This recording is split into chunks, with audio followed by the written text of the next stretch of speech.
another really nice night in Chicago. The Twins got themselves off to a good start on this road trip. Tonight they'll try to make it back-to-back wins over the White Sox. And Minnesota has dominated this season series. 9 wins in the 14 games, 92 runs scored, and look at the home runs, 31 of them in 9 games. Good evening from Guaranteed Rate Field. I'm Marnie Gellner. The Twins offense has been the headline in this season series. The Twins offense has been the headline all season long against every team. But last night, after the offense gave the Twins the lead, it was the pitching staff, the relievers, the bullpen that came in and sealed the deal for Minnesota. 4 different relievers came in and pitched really well. They combined for 2 hits, 5 strikeouts, and not a single walk. Sam Dyson, Tyler Duffy, Sergio Romo, and Taylor Rogers were all very effective. It was a group effort and one they take a lot of pride in. Well, I think just being able to contribute and win is what we're really most proud about. The fact that we all got asked to play a role, play a part, and we were able to get it done. We all went in with the same conviction, it seemed like, with the same idea, the same concept of just going in there, pound the zone, and get our outs. Ultimately, we're trying to win games, and I think all of us are in that same light where if you get called down, doesn't matter the inning, the plays, the outs, who's on base, you just go in and do your job. And I think as long as we do that's the rest will take care of itself. The Twins would love to see another solid showing from their relievers, and they'd love a lead to work with from hitters like Jonathan Schoop, on the brink of joining the 20 home run club. Next. Twins baseball on Fox Sports North is presented by Sanford Orthopedics and Sports Medicine, for the everyday competitor in all of it. And by Northland Ford. Visit buyfordnow.com and your local Northland Ford dealer today. The Twins are in Chicago hoping to expand on a nice road winning streak. They won 5 in a row away from Target Field, and tonight, game 2 of 3 between the Twins and the Chicago White Sox. Jake Odorizzi will make the start for the Minnesota Twins. He lost to the Chicago White Sox at Target Field last week, hoping to bounce back into the win column again here tonight. And left-hander Ross Detweiler will make the start for the Chicago White Sox. He made his White Sox debut in beating the Twins earlier this year. And we welcome you to Guaranteed Rate Field. Dick Bremer along with Bert Blyleven. We've talked at length all year long about how deep this Twins lineup is, how powerful it is from top to bottom. Well, last night, the number 9 guy in the batting order, Jonathan Schoop, became the latest guy to get 19. Looks like he's on his way to 20 or more home runs. And he's been hitting the ball out of the ballpark as of late. 3 home runs over his last 4 ball games. Now, what Schoop brings to the Minnesota Twins, a lot of postseason experience, especially when he was with the Baltimore Orioles. Schoop has been a good pickup for the Twins, not only offensively, what he can do to drive in runs and hit the home run, but also defensively. Plays very good at second base. And he's at second tonight. The Twins enter this game tonight with 255 home runs on the team. And the White Sox, of course, have some pop in their lineup as well. We'll be bringing you game 2 between the Twins and the White Sox in just a moment. Most of the Twins' 9 wins against Chicago this season have been no doubters. But last night's victory featured only 4 runs total, thanks to a pitcher's duel. Tonight, Minnesota hopes to take the series behind Jake Odorizzi, who's looking to bounce back from last week's loss against the Sox. Can the Twins back their starter and continue their home run barrage on a breezy night in the Windy City? Beautiful day here in Chicago. Of course, a hint of fall in the air, but my goodness, just gorgeous weather here in Chicago. And the Twins are hoping to expand their road winning streak to 6 games. And Rocco Baldelli's had to patch his lineup together. Twins have won a lot of ball games, of course, this year without their full lineup intact. And today, Max Kepler, about an hour before game time, was scratched with some lingering right knee soreness. And so Kepler starts the game on the bench, and instead, here is your Menards batting order. Mitch Garver leading off, Jorge Polanco, Nelson Cruz, Eddie Rosario, Miguel Sano, C.J. Cron, A-Ray Adrianza, Jonathan Schoop, and Jake Cave. And here's tonight's pitching stats that are brought to you by Home Furniture and Ross Detweiler. on the mound, making his 8th start for the White Sox, his 13th appearance overall. He made his White Sox debut back in late June against the Minnesota Twins here. Ended up getting the win in a 6-5 win. The only damage done, he allowed 2 runs, a 2-run home run to Sano after 5 innings of work. White Sox out in the field. Have an outfield of Jimenez, Garcia, and Goins tonight. Out of the infield, Moncada, Anderson, Sanchez, and Abreu. Wellington Castillo doing the catching for game 2. Mitch Garver, who hit in the leadoff spot last night against a right-hander, will now hit in the leadoff spot against the lefty. Garver, Polanco, and Cruz here in the Twins first. Cleveland, of course, playing in Detroit against the Tigers, getting started about an hour earlier, and in the 4th inning they lead Detroit 1-0. Scouting report on Detweiler. He has a fastball, 4-seam and a 2-seam. He'll mix in a curveball and a changeup. Veteran guy, 33 years old, spent a lot of time in the minor leagues. Rick Renteria addressing Detweiler this year, saying, you know, he's an older guy and he's kind of learned the ropes and he knows you got to throw strikes. He's been a veteran, you know, like you said, he was former number one pick by the Washington Nationals back in 2007 out of Missouri State University. But the last 2 years, he's a free agent, didn't get picked up, played independent baseball. Swung out and missed, 0-2. And last year, 2018, the Seattle Mariners liked him. They signed him. This year, went back to independent ball. Couldn't find a job, and the White Sox signed him. So he has not given up on his dream, making his 91st Major League start. 2 quick strikes to Garver.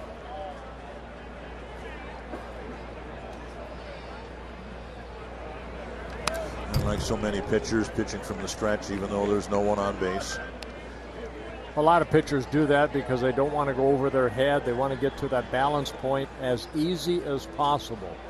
And that's why you see a lot of guys that don't step back behind the pitching rubber anymore. And Detweiler, basically, like there's a runner at first base, just trying to find that consistent delivery to lift that leg up and then utilize that arm and body at the same time going toward home plate.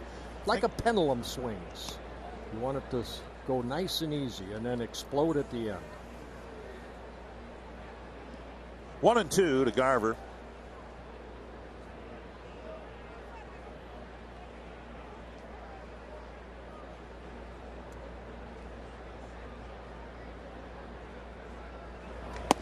And looks like a foul tip, or sounded like a foul tip. Strike 3, Garver gone.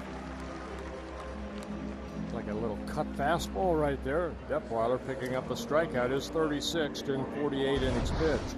Take a look at the pitch. Had a little spin on it, just stayed up. Mitch swinging through it. And now Polanco. You can see the pitch mix for Detweiler. Nothing overpowering in terms of velocity, but control, command. He had it against the Twins earlier this year. Now lifted foul over the Twins dugout. And he's coming off a very good outing in his last start here against the Rangers. A career-high 8 strikeouts in 6 very good innings. Allowed only 1 run. Picked up his 2nd win on the season against the Rangers.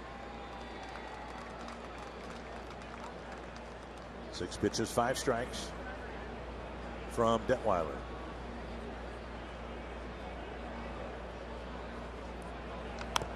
And now 2 strikes to Polanco. I guess his whole business of just pitching from the stretch, I mean, the essence of the pitching motion is muscle memory, right? I mean, the good ones are able to repeat their delivery and everything is in sync and all that. So if you take out a lot of the movement, it would seem like it would be a simpler delivery. But I think it's more robotic than it is. I know when I used to pitch way back in the 70s, a lot of guys, you know, went over their head. They had a lot of arm movement, the high leg kick. And then all of a sudden, here come the baseball. Deep down the left field line, it's a foul ball and no play. Where I think a lot of guys like Detweiler, you see Gibson doing it, we'll see Odorizzi doing it. Not a lot of movement, but almost like you can pick up that ball quicker. Always had guys tell me that it was hard to pick up the spin on my baseball or the ball itself, because I had so many moving parts. And then all of a sudden, here comes the baseball. But it's more conditioned now to pitch like that.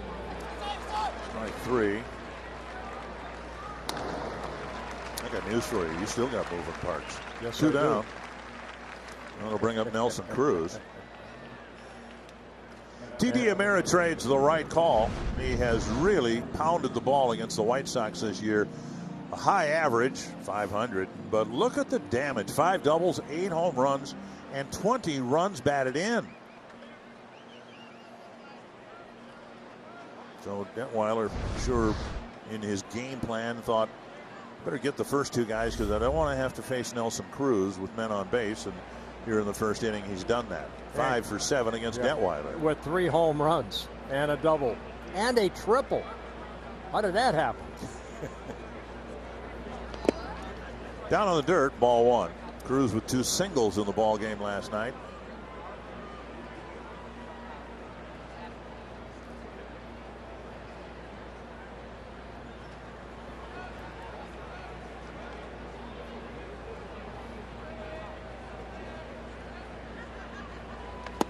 In front, 1-1.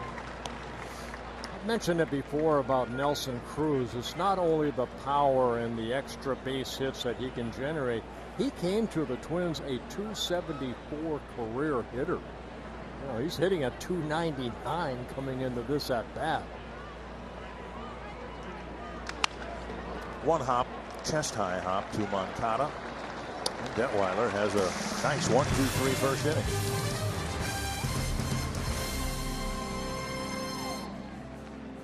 Breeze blown out to left field here in Chicago. No score after a half inning. And the Menards batting order for the Chicago White Sox. Leury Garcia leading things off.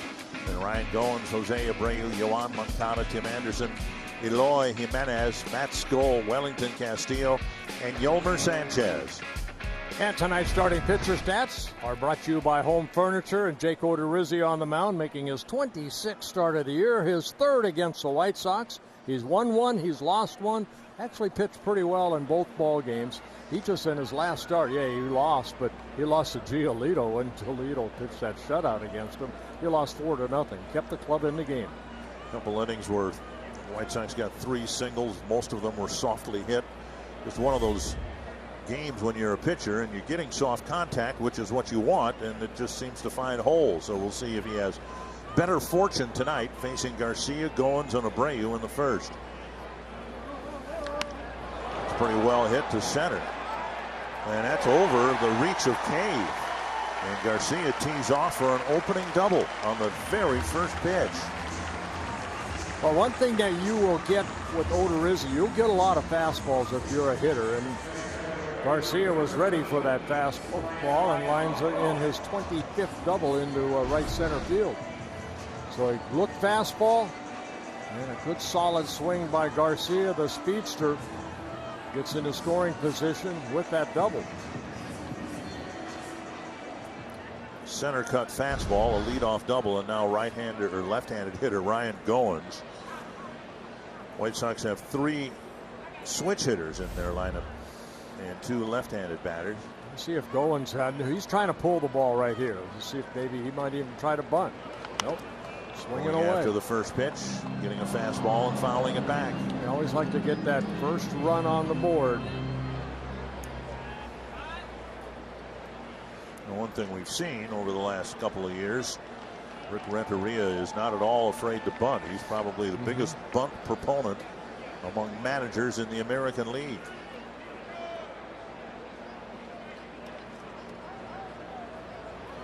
Well, there you go. You know, you have to know your ball club too. Right there, you're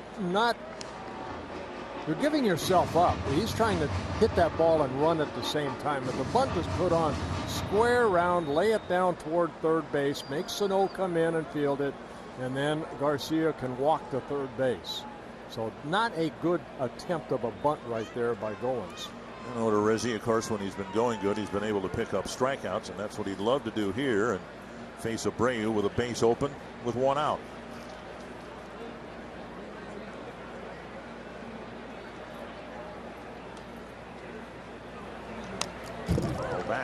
Another fastball.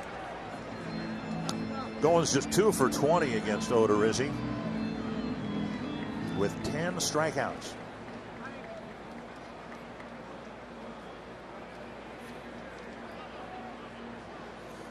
I remember Goins when he first came up with the Blue Jays. I thought he looked like a guy that was going to be their second baseman for many years to come, and just didn't pan out. He had a couple injuries, but you saw the numbers right there, 2 for 20. And Jake would like to get a strikeout here.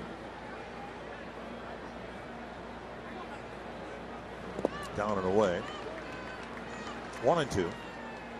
Odorizzi with a fastball. He'll work basically up in the strike zone. He'll throw that two-seamer, 2 down.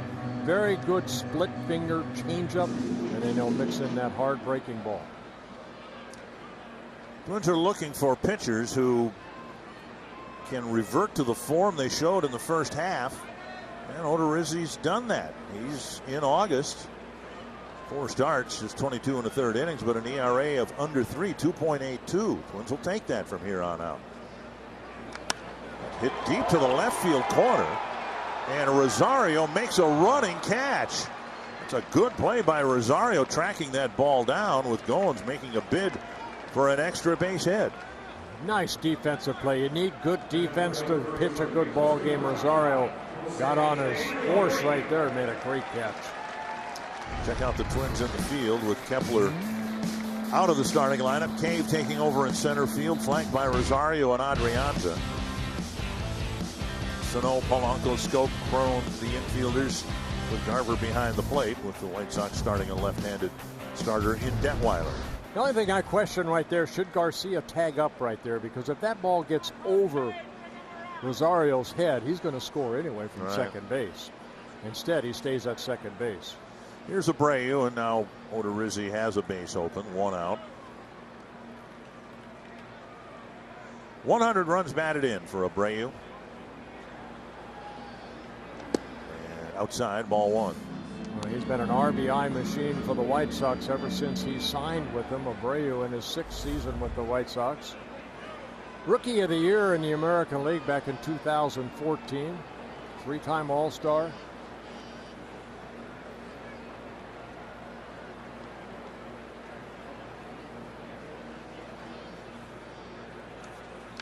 Fouled away 1-1. When the White Sox were in Minnesota, we had the discussion, or Smalley and I did, about the value of this man in the middle of an emerging younger lineup. And Abreu saying he's been assured by ownership here that he'll remain with the White Sox. He wants to stay. He wants to stay through the rebuild and be part of what they hope will be a contending team here real soon. 11 runs batted in his last 8 games, and there's Garcia at second with 1 out. And 7 for 20 against Odorizzi. And Odorizzi with that fastball gets another foul ball. Jake, 29 years old, in his 2nd season with the Twins. Came up with the Royals back in 2012. Originally signed with the Milwaukee Brewers. Most of his career with the Tampa Bay Rays. This is start number 184 for Odorizzi.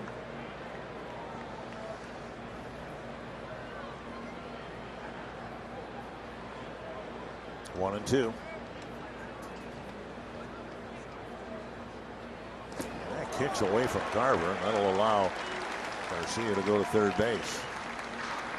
And then the first non-fastball that Odorizzi threw, and he dug it into the ground. Yeah, maybe the chain, or it looked like a slider, hard slider, trying to get Abreu to chase it, but take a look and see what this pitch was.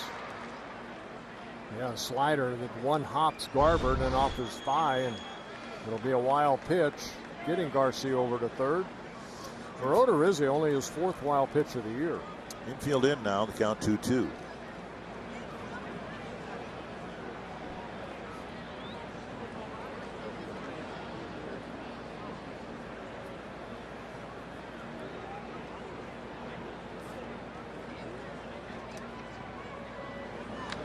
Drilled to left center field.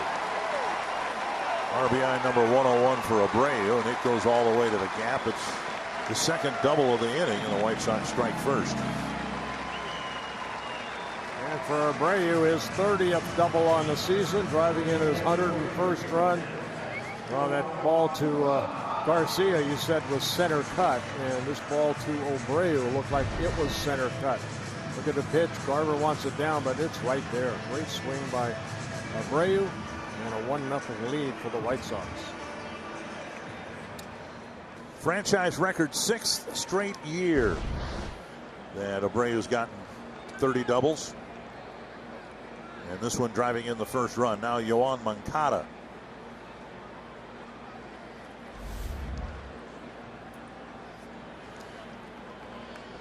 Moncada, much better left-handed hitter than right, hitting behind Abreu, and another one in the dirt dug out by Garver.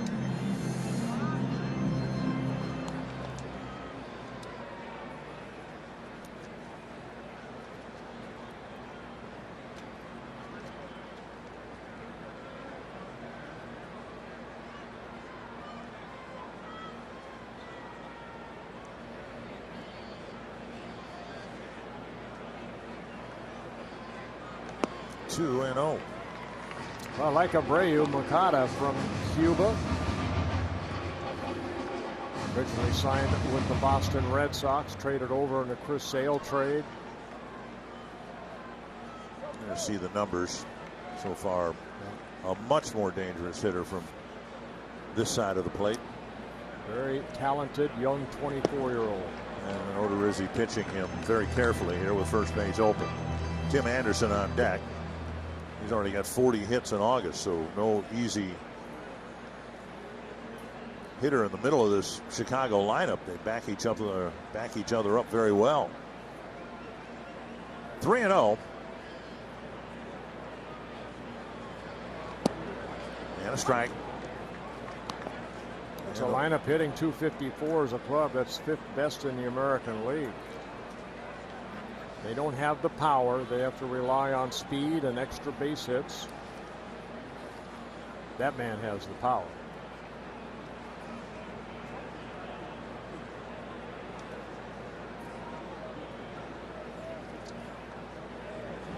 Swung out and missed 3-2. Good off-speed pitch there. We've talked so much about the number of home runs that the Twins have hit and how many more they've hit than allowed. 255 to 162. In Chicago, it's been just the opposite. They've hit 141 but allowed 190. 3-2 to Moncada. Got him looking, and he came back from 3-0 to strike him out. Yeah, Will Little behind the plate. I don't know if he calls it out right away, but a little hesitation from our point of view on calling that call third strike. So coming back from a 3-0 deficit, Odorizzi picks up his first strikeout. Right under the mask of the home plate umpire, and we do have a change. You may remember last night Andy Fletcher was not feeling well. He was the home plate umpire. He's been replaced on the crew by Quinn Wolcott at third base, and we hope Mr. Fletcher is recovering from whatever was ailing him. Here's Tim Anderson. It's down the right field line, and trouble if it's fair, but it's fouled by about 10 feet.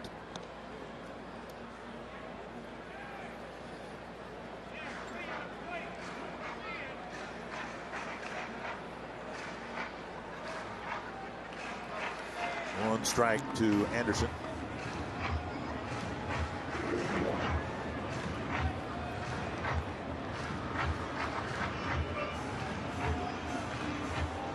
.40 hits in August. They still have a few games to play.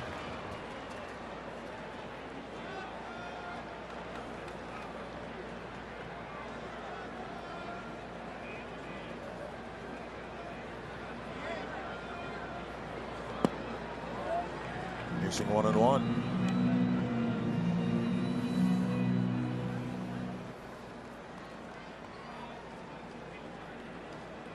See, Brantley for Houston's just been smoking hot. So too Bregman. Twins hope that JD Martinez cools off when we finish this road trip in Boston. And like Odorizzi, usually this is pitch number 20 this inning.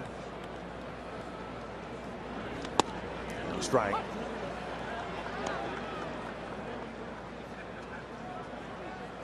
Just had a tough time, even though he's, Twins are 17-8 in his starts. He's had a tough time getting deep into the ball game, meaning getting to the 6th inning, if not a little bit further. Only 2 times he's worked 7 innings because of innings like this. Blocked. It's 2-2.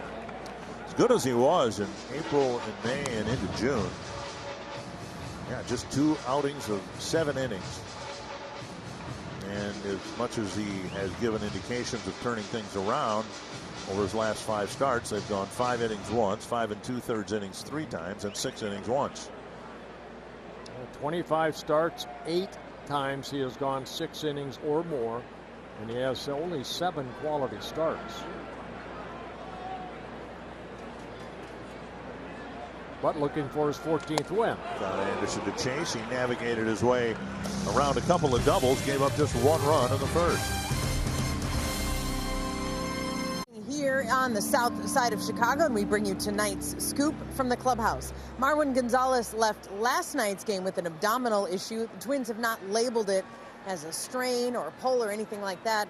Rocco Baldelli said Marwin's still feeling some mild discomfort and they're waiting on test results. They'll know more after that, but they're not anticipating that it's anything serious. That puts A-Ray Adrianza in right field tonight, and even though A-Ray is an infielder by trade, he's definitely played a lot more in the infield, but he is a good baseball player, Rocco said, so putting him out there is not a tough decision. We were pretty comfortable with that tonight, guys. Yeah, and of course the Twins are looking forward to the time when they can have Buxton in center, Rosario in left, Kepler in right. Well, it just shows you the versatility of, Gonzalez and Adrianza. Right. That's one thing that has helped make the club get to where they're at. 29 games over 500. Rosario taking a strike. And now taking strike 2. So Eddie, and who that's was unusual. Well, that he didn't swing at either one of the first 2 pitches. Yeah, very unusual. He's been 0-2 before. But he took 2 pitches for strikes. Without swinging, yes. Probably doesn't help Kepler that he's been asked to play center field with an ongoing issue in his right knee. Is missing. Well, there's a lot more running out there in center field than there is in right field. And he hurt his knee colliding with a wall in right field. And Buxton hurt his shoulder colliding with a wall in right field. Foul back. I've said for many years they should just eliminate that center field wall. Just eliminate the wall altogether. So like they do at Yellowstone and right, Yosemite. 150 years ago they played baseball with no fences. Yeah, you think those, that those should are go the back? best parks. Okay. Yep. 1-2 to Rosario. Delivered an RBI single for an insurance run late in the ball game last night. Takes ball 2, 2-2. Good take right there.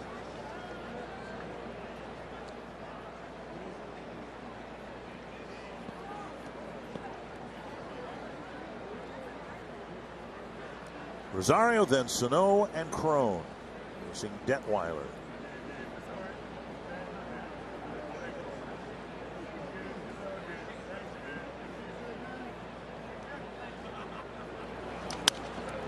Pop fly, short center field, retreating is Anderson. And he lets the ball drop. He called off Garcia. Yeah. And we'll see whether they give Rosario a hit, but that's on Anderson because he called the center fielder off. Yeah, he had to go way too far. Garcia he kind of gave away. He would have caught that ball easily. But Anderson trying to hog it right there. And you can see where the ball is hit. Anderson goes back, but watch Garcia. He's slowing down right there. He's going to catch it. And Anderson, don't know if he got glove on it or not. Maybe ticked off his glove. It should have been air then on Anderson. They give Rosario a hit. Oh. Here is Sano. Eddie will take that.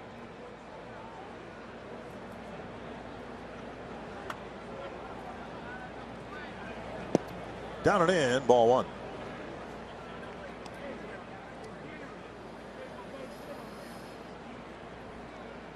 Detweiler making his 8th start, his 13th appearance. He's given up 15 home runs in 48 1/3 innings pitched.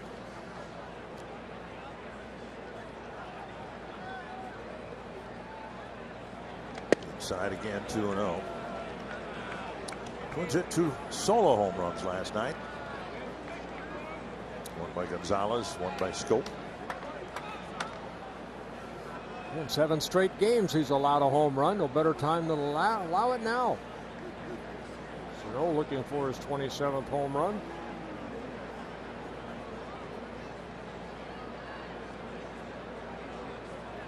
Three and 0 with Crone on deck.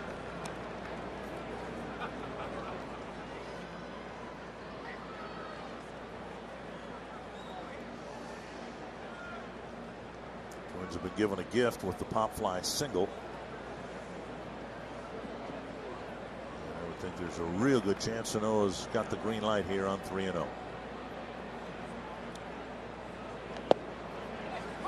Took a strike.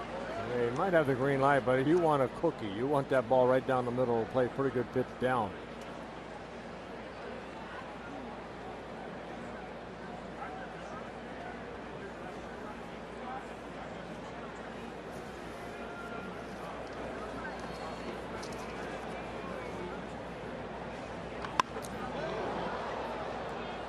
A long way foul.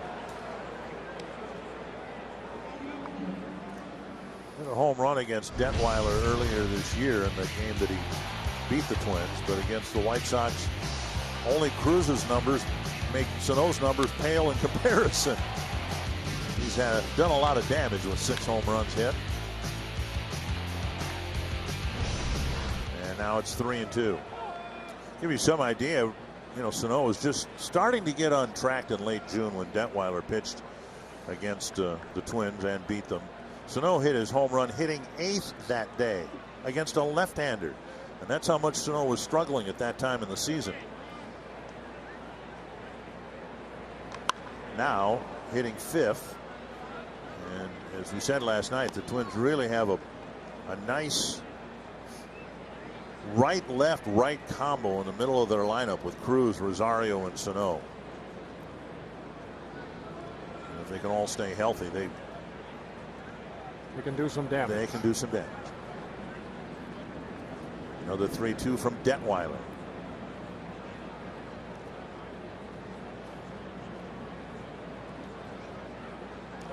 Rosario checked it first.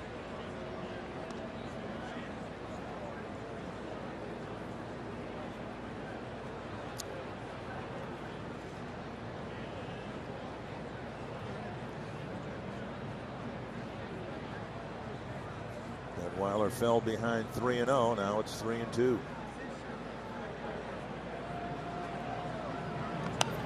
All back. He's had some good swings.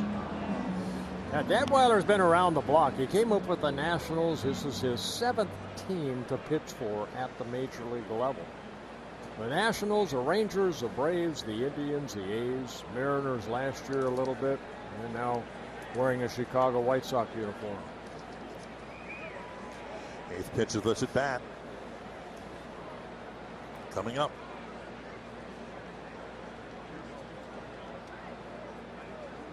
Got him. 94 down and in. Got a swing and a miss. One down. And Detweiler picking up his 3rd strikeout.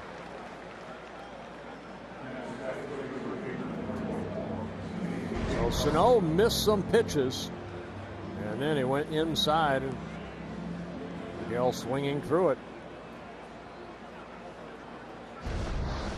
And now Crone.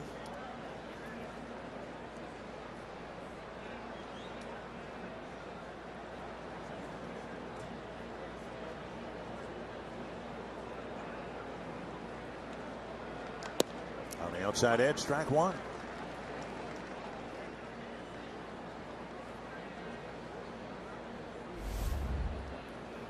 Six for 11 with 2 doubles in his matchups with Detweiler.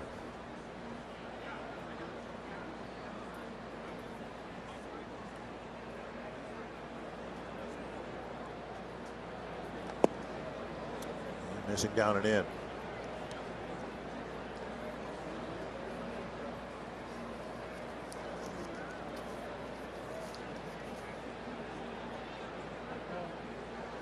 Twins are 9-5 against Chicago so far this year,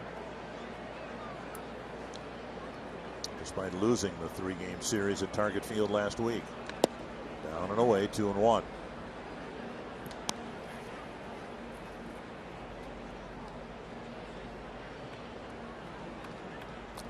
Indians and Tigers are tied at 2 now, going to the 7th inning. Gordon Zimmerman pitching a good ball game for Detroit.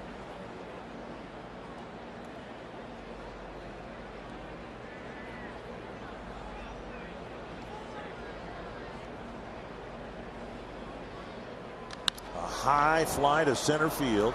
Garcia's back at the wall and made the catch. He took a home run away from C.J. Cron.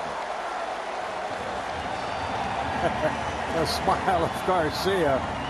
That ball was so high it allowed Garcia to go back and basically hug that center field wall. And he timed his leap perfectly. That ball sure looked like it was going to go over the yellow mark for a home run. Garcia leaping as high as he can. Gets it in his glove. 2 down, and here's A-Ray Adrianza. 5 foot 8 inches tall, but he was able to pull it down.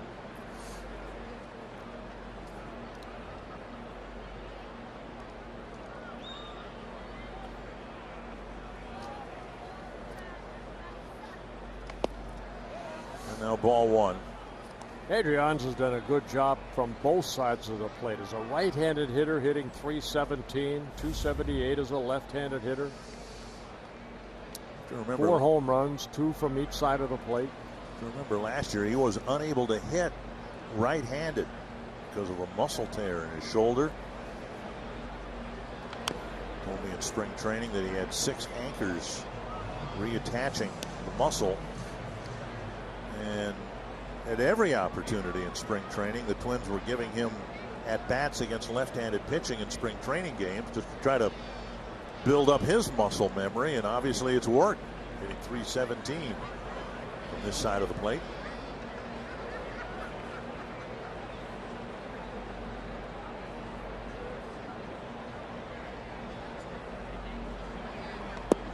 Missing inside, 2-1. See Detweiler all over the map in terms of velocity. Struck out Sano with a 94-mile-per-hour fastball, 89, 90 miles per hour. Needed only 12 pitches to get 3 outs in the first. This will be pitch number 22 this inning.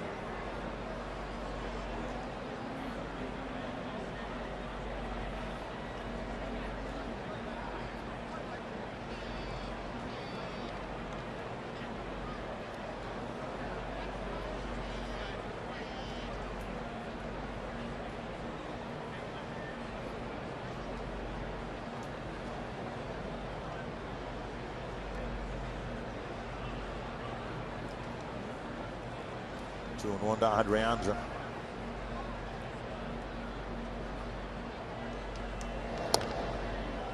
The Twins have had, in terms of base stealing, pretty much a non-existent running game,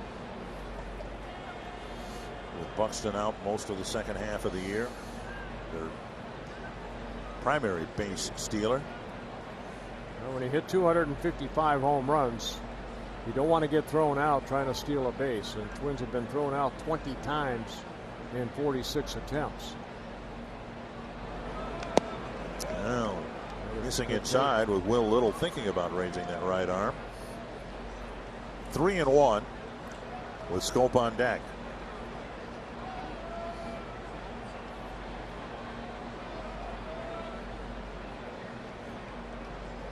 Detweiler laboring here in the second inning, but yet he's only given up the pop fly single by Rosario that should have been caught by Anderson. 3-1. Driven to left. He'll get down in front of Jimenez. Rosario thinks about third. Second hit of the inning, and now 2 are aboard for Schoop. Follow the pack to Target Field for Minnesota Timberwolves night, Tuesday, September 17th. A limited number of Wolves night ticket packages are available that include a game ticket, plus an exclusive co-branded Timberwolves and Twins beanie. Get your tickets today at twinsbaseball.com/Wolves. Well, there's a 2-out hit by Adrianza. We'll see if Scope can deliver a bigger 2-out hit.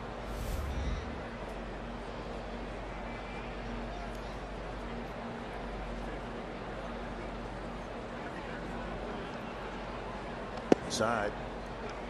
Scope saw his playing time significantly reduced when Luis Arraez stepped in and was hitting .350. And Scope was struggling too at the time, but he's picked it up as of late. Maybe the time off got him refreshed a little bit, got him back focused. In his last 5 ball games, he's got 3 home runs.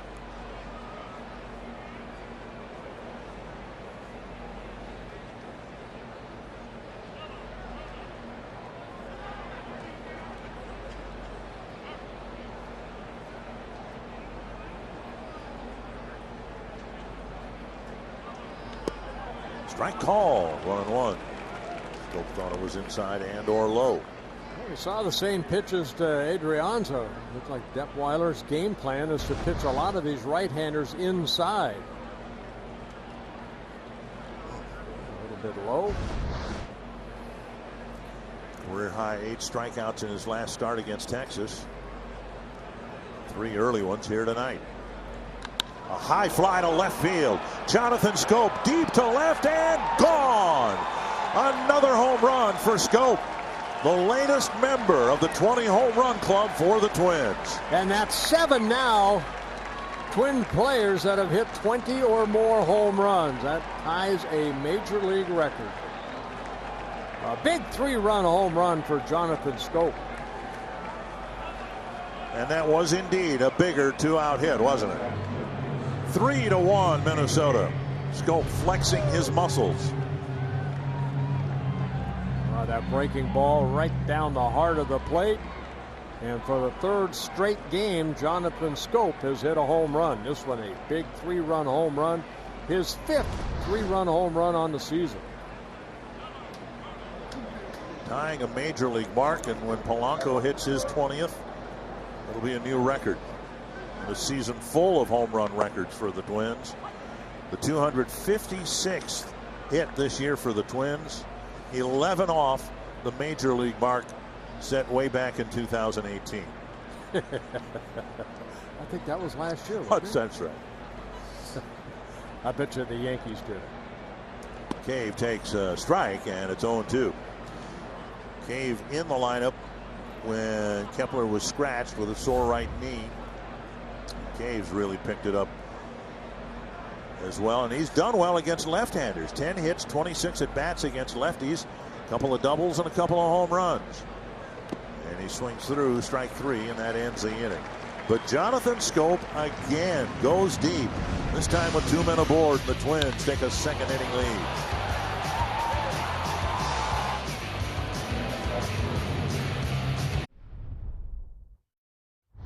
He was the first person I called when I got called up, and he called me today and he goes, "Tay, you're the first one I'm calling going up." So that was a pretty special moment.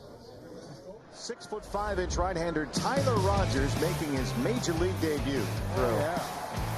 What a job he did too. He got 3 ground ball outs with his brother and his brother's teammates watching and cheering in the clubhouse. That was such a cool moment last night. I talked with Taylor today. He said it's amazing, he just threw a handful of pitches.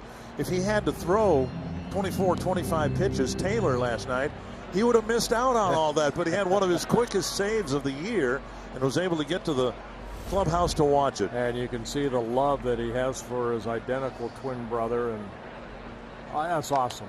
Showing emotion like Taylor did for Tyler. Just the 10th set of twins to each make it to the major leagues, the 7th to play in the same season.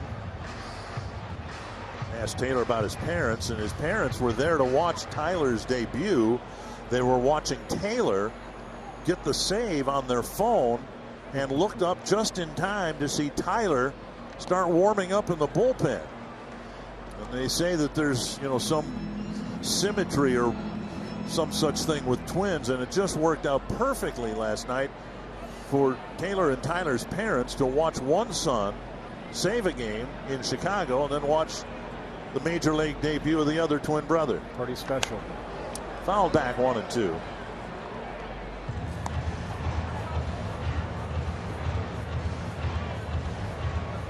Jimenez will lead things off in the Chicago second, then Skoll and Castillo. The most notable Twins to play, probably Jose and Ozzie Canseco. Stu and Stan Clyburn, both all wrapped to short. Yeah, one a pitcher, one a catcher. That's kind of cool. Polanco across the diamond. Jimenez retired.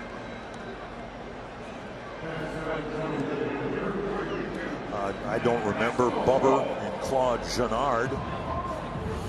Do you? No, I don't. And I don't remember, what was it, the Grimes? Yeah, Ray and Roy. I don't remember them. They had kind of the same thing going with the Rogers, you know, Tyler and Taylor, but they named their boys Ray and Roy.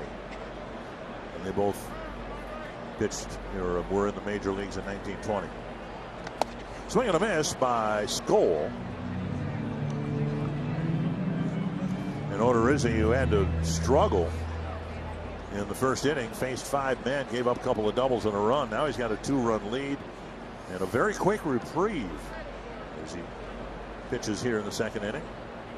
Up high, 1-1.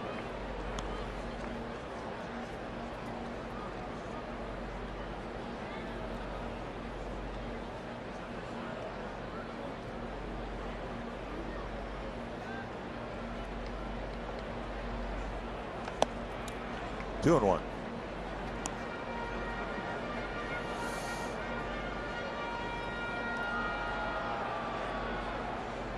White Sox started tonight hitting 3 balls harder than any balls that they hit in Odorizzi's last start at Target Field. A line out and a pair of doubles in the game's first run. Now Skoll swings and misses, 2-2. Yeah, Skoll just getting called up for the minor leagues on August 2nd. About this last week in Minnesota, but Daniel Palka, who was a promising slugger in the Twins organization, surfaced last year with the White Sox, showed some power, just got off to a terrible start this year and hasn't been able to find it, so that gives Skoll an opportunity. Probably like 1 for 42, something like that. Something you don't want to see on the back of your bubblegum card. Full count to Skoll. Fly ball left field, playable for Rosario. 2 down. Let's take a look at the Pizza Ranch for the win here tonight. And yeah, well, the Twins have offense. We know that they're going to score runs. For tonight, Odorizzi needs to get a quality start, meaning get into the 6th inning, if not deeper. Why? Because Pineda last night went 5 very good innings, but 4 guys were needed out of that bullpen. You need some of these starters to go deeper in the ball game, so you don't need 3 or 4 relievers, maybe 1 or 2. Here's Wellington Castillo. It's Pineda right there, picking up the win last night, his 10th of the year. Ball 1.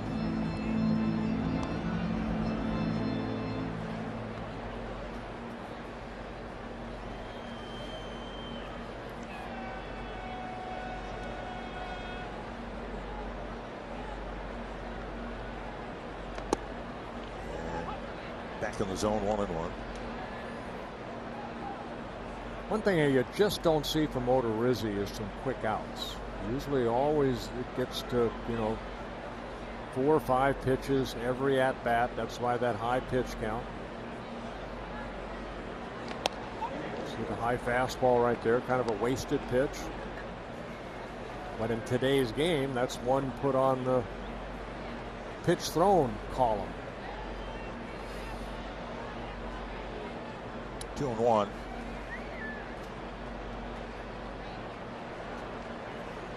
Castillo, not much of a hitter. He's got some pop, but hitting .203. They can swing the bat.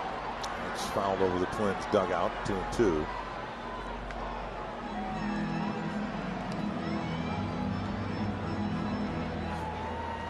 Castillo giving McCann a break from behind the plate. Got a day game tomorrow. Kind of a backup catcher his whole career. Got 10 seasons in the major leagues. With the Cubs, the Mariners, the Diamondbacks, the Orioles, now the Sox. 5 different major league teams he's caught for.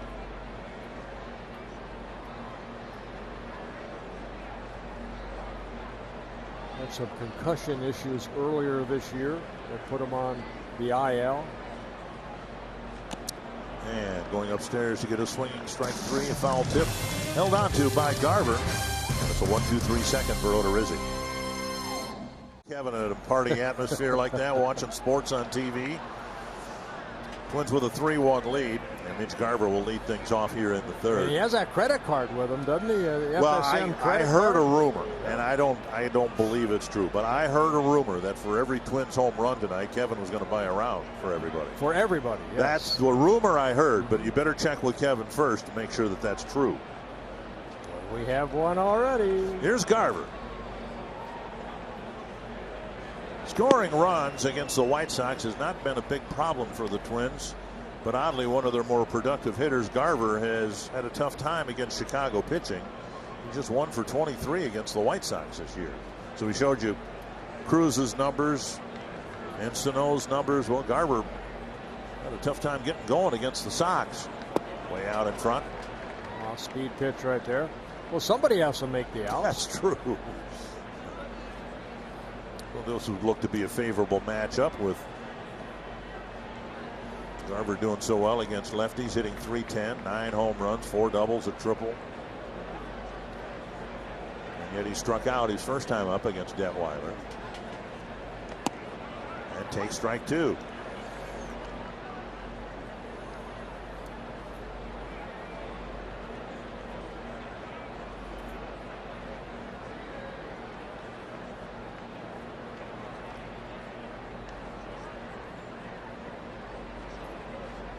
Out homering the White Sox in the season series, now 32-12.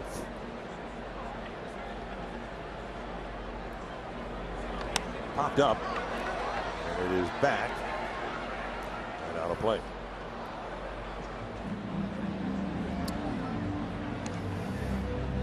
You can almost tell in his first at bat and this at bat what the scattering report is for the Chicago White Sox against Garver. Pitch him hard in, then change speeds.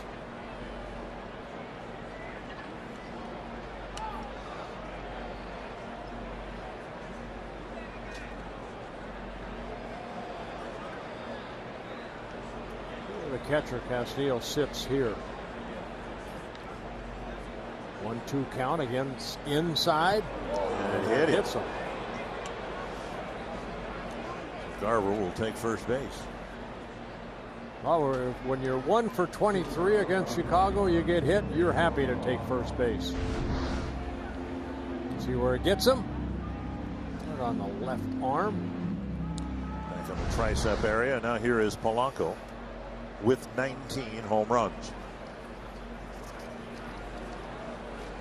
5 home runs as a right-handed hitter. 14 as a lefty. Last home run coming against the White Sox against Hector Santiago last week at Target Field.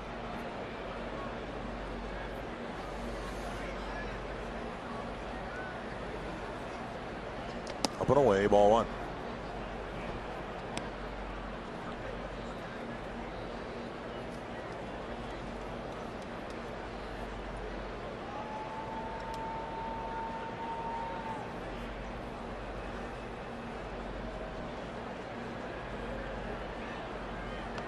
Down and in, 2-0.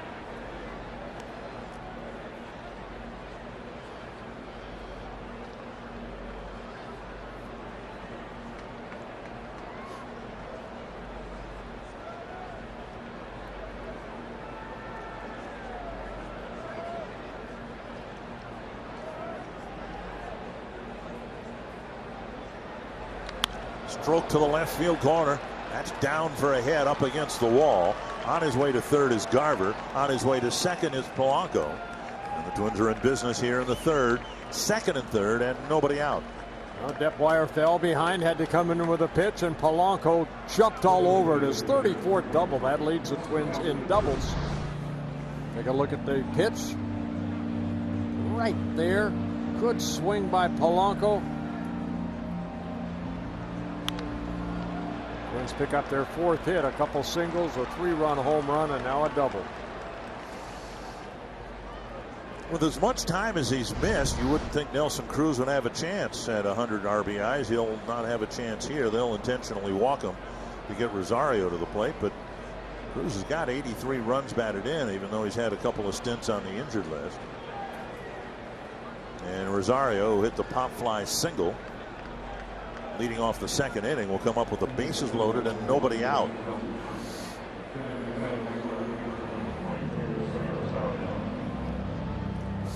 You know, of all the home runs the Twins have hit, they have not hit a grand slam yet this year. Odd. Yeah.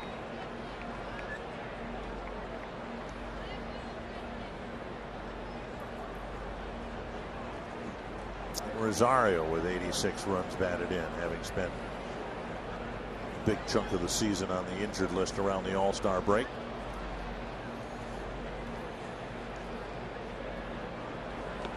Down and away in the dirt, ball 1. He and Max Kepler tied with the 86 runs batted in for the club lead.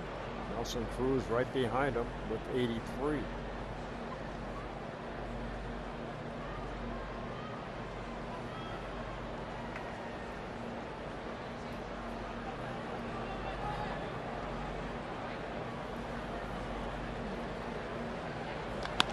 Grounded to the right side.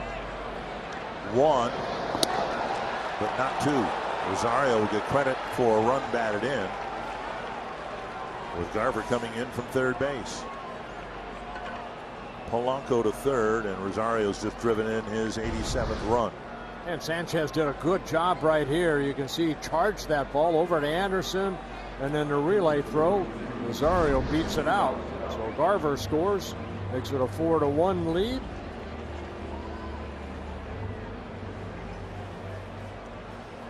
Now Sano had a long at bat, but ended up striking out on a 94-mile-per-hour fastball. And then Crone hitting behind him.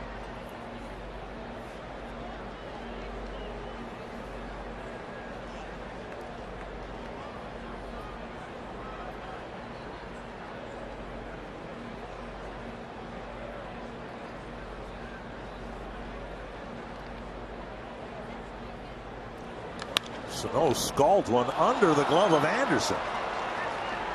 And a run will score. Rosario going to 3rd. And the ball hits him and rolls towards home plate, allowing Sano to go to 2nd. Now Sano didn't even look like he was ready for the pitch. It looked like he was asking for timeout and then jumped back in. Polanco will score. Rosario from 1st to 3rd, and Sano going to 2nd. We'll see what the ruling is on that. You can see Sano right here. He wants time, but then steps back in and hits a rocket to Anderson. Now watch Anderson right here. Oh, probably should have been caught right there. Instead, does a little bit of a fall. That ball was smoked. They give Sano a run batted in. They give Anderson an error, his 4th in his last 4 games. He probably should have been charged with an error last inning on Rosario's pop-up. 2nd and 3rd, 1 out, and now Crone, who had a home run taken away from him by the center fielder Garcia last inning.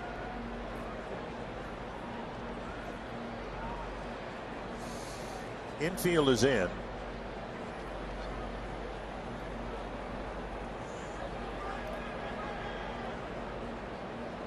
Fouled back, and it's 1-1.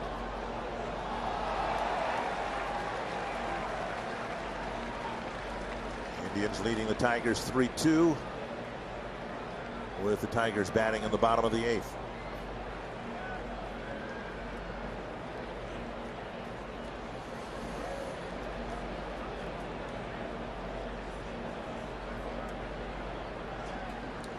One and one to the Twins' first baseman.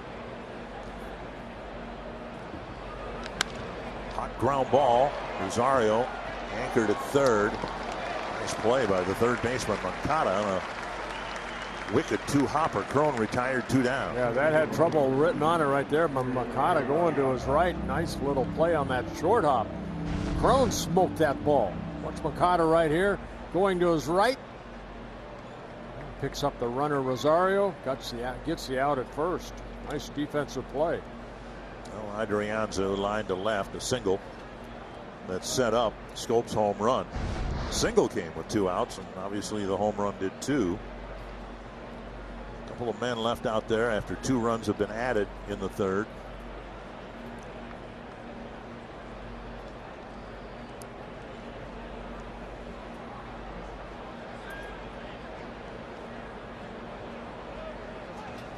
Six men batted in the 2nd. Adrianza, the 7th hitter this inning.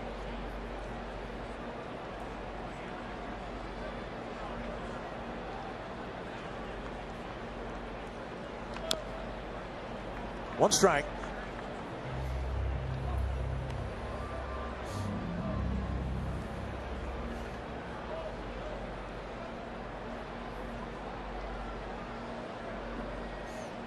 Detweiler making his 8th start of the year for the White Sox, his 91st major league start, his 203rd major league appearance.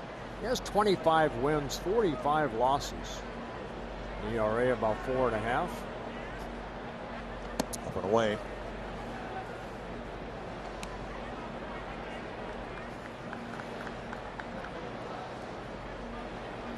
Quick 1-2-3 first inning, and then Twins presenting a lot of trouble for Detweiler in the 2nd and the 3rd. We've seen that so many times this year. Missing inside, 2-1.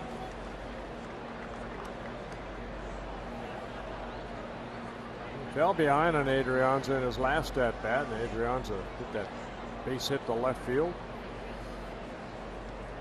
Asking for trouble, continuing to fall behind on very good hitters.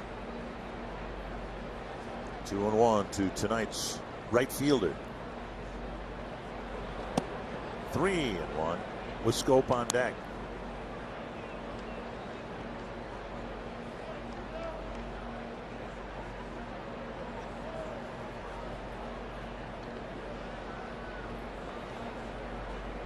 Five runs on just 4 hits in this inning.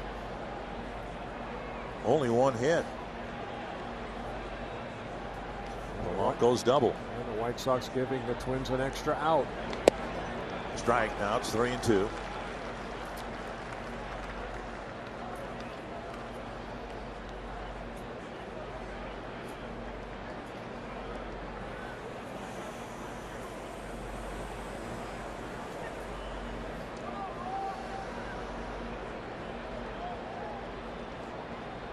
Twins looking for another big 2-out hit with 2 men in scoring position and 2 down.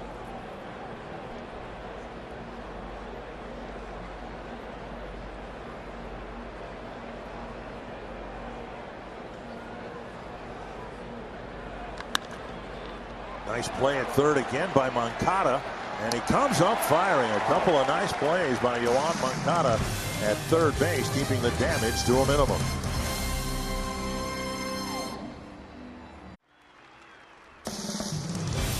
Twins baseball on Fox Sports North is presented by Chevrolet, the #1 selling brand in the Twin Cities, and by Grand Casino.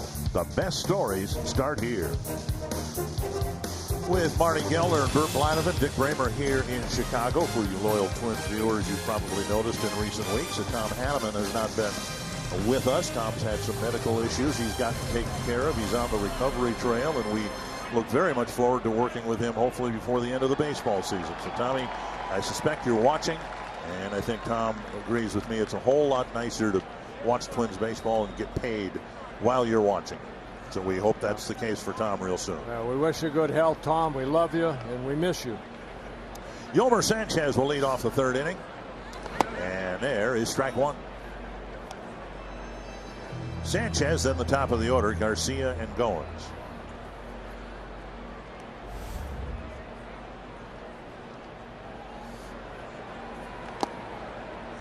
And Rizzi pitching as if the first inning never happened. The first 3 batted balls were smoked. Since then, he's gotten soft and no contact.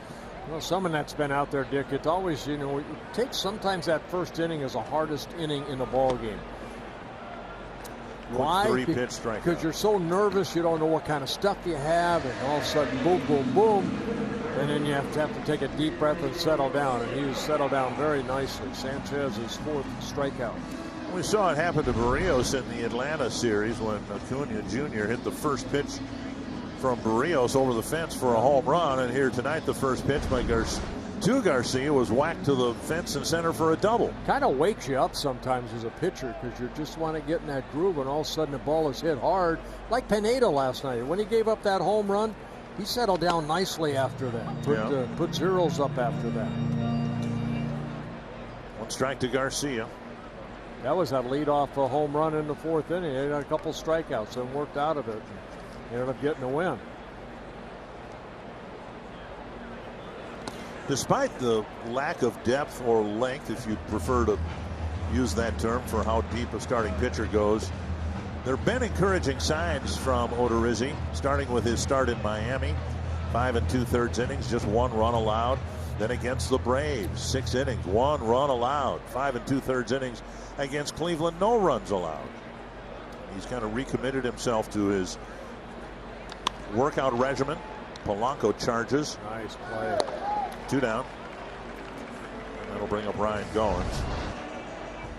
Hockey season's just around the corner. You can become a Minnesota Wild season ticket member for the 2019-2020 season. 11-game, half-season, and full season plans are available for purchase right now. You can gain exclusive access, rewards, and a membership that acts more like a family. Visit foxsportsnorth.com/events for details. You know, I said in the first inning, you need good defense to pitch a good ball game at this level or any level, Little League, whatever. And Polanco made a very nice play right there. I love the way that he charges that ball. Doesn't wait back. I think that's one thing we've seen. He's been, after a period of time when the errors were kind of mounting, he's, I think, approached it the right way by playing more aggressively. That's to center. Good inning for Odorizzi. 1, 2, 3, set down 8 men in a row. A quick inning. Back, Twins up 5-1. Let's get caught up with Windows concept. Jose Abreu driving in his 101st run of the year.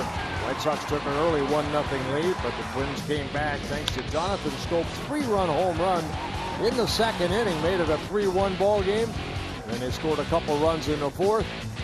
See Sano asking for time. Then hits a 110-mile-an-hour pitch past Anderson. I don't think Anderson was ready for that either. But 2 runs last inning, only 1 earned off of Detmeyer.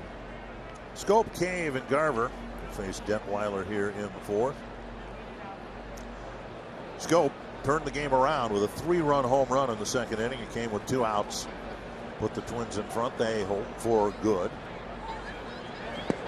Takes low, ball 1.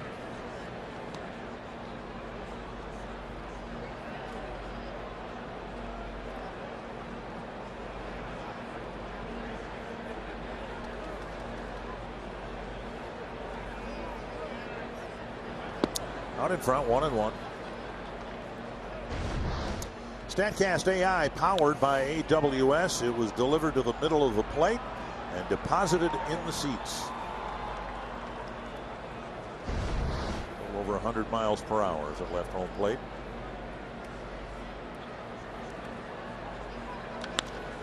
Chopper to short. Anderson on target to Abreu, 1 down. And that'll bring up Cave. Well, the Twins leading by 3.5 games, and of course at one point the Twins had an 11.5 game lead. But I think the misperception is out there that this Twins team, after getting that 11.5 game lead, it was in early June, that they buckled or something, and that's simply not the case. Come on, no, not at all. Twins were 40-18 when they had an 11.5 game lead, and they're 40-33 since. They did not continue the pace they set the first 2 months. But they still put together winning months ever since. It's just that the Indians, for a while, were winning 8 out of 10 ball games. I was going to say, let's credit the Cleveland Indians. That's where the credit should go. They made a race out of something that wasn't a race in early June. Now they announced today that Carlos Carrasco is going to be activated in time for Sunday's game against the Rays. I think the plan is for them to use him as a relief pitcher. The emotional time. Oh my goodness, yes. 1-1 to Cave. If the Twins win today, they will guarantee a winning August, which means all 5 months of the year, counting March and April as 1 month, all 5 months have been winning months. In March and April, 17-10. In May, 21-8. 15-12 in June, 13-11 in July, and right now 14-10 in August. 1-2 to Cave.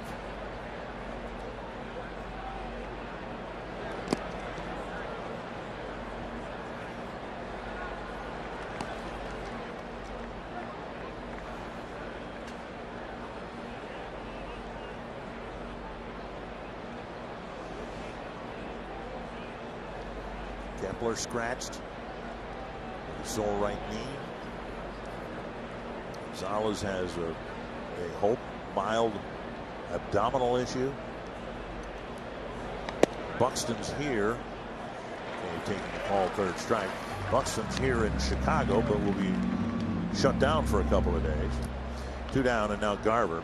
Cheer on the Twins during the pivotal second half of the 2019 season and establish postseason priority with the playoff push ticket plan. The plan includes a bank of 12 tickets redeemable for any and all remaining 2019 home games, plus priority to purchase 2019 postseason tickets and access to Sweet Spot season ticket holder benefits.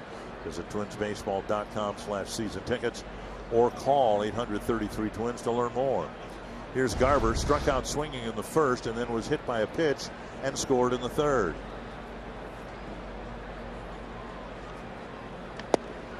Ball one.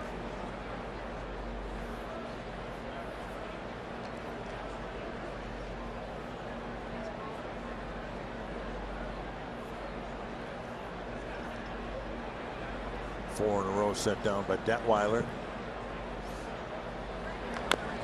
Beaten foul off a foot. 1-1.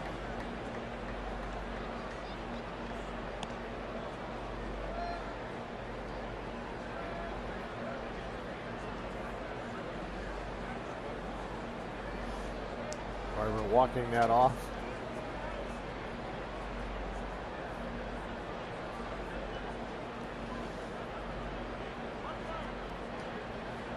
Last thing a catcher needs is to take a foul tip when he's hitting. You get enough of those when you're catching. 1-1.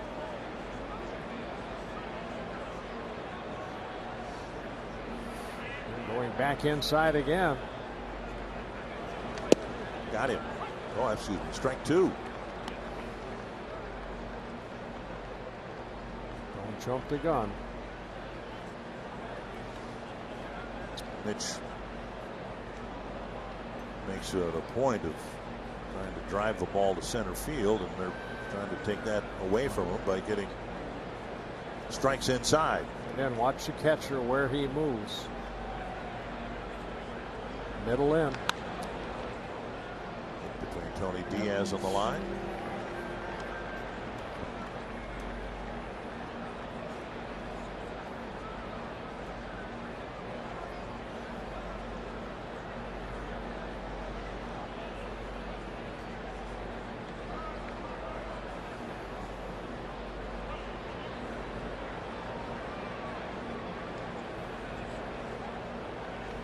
Foul back.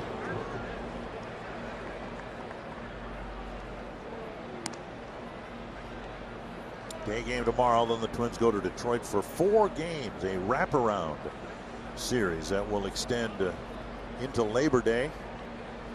Day game on Monday, and then the Twins fly to Boston.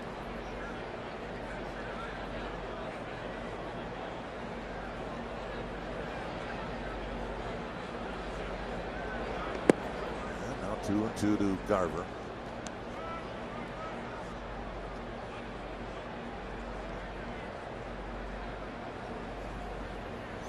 .75 pitches for Detweiler.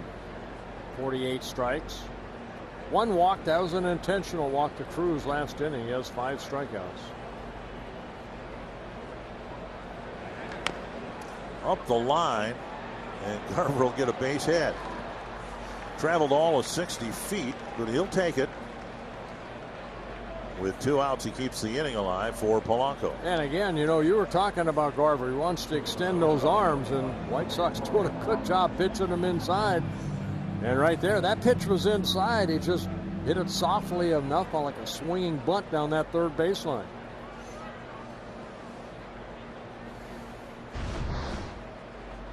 Again, pitch inside, Mitch opening up, but beating out that infield base hit. Polanco doubled to the left field corner his last time up and then scored. Twins with 3 runs in the second, 2 in the third, now trying to get something out of this 4th inning. Down and in, ball 1.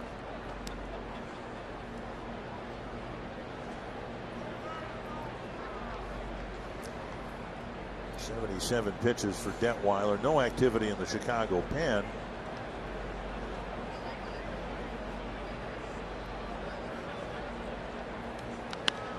And a base hit, a single for Polanco. And that'll bring Cruz to the plate with 2 men aboard. 2 good at-bats from the right side of the plate for Polanco. He came in hitting .259, over .300 as a left-handed hitter. So 2 very good at-bats, a double and that base hit. Twins pick up their 6th hit of the ball game.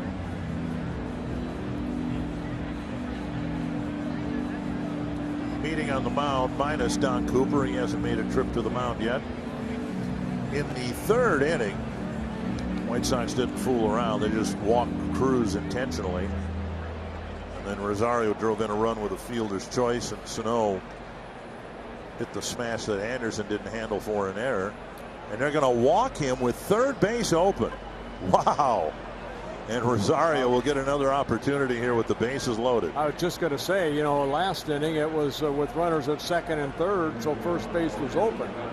This time, the meeting on the mound, somebody decided, okay, we better walk this guy. He's murdered us all season long. Take our chances with Rosario. With 3rd base open. Really?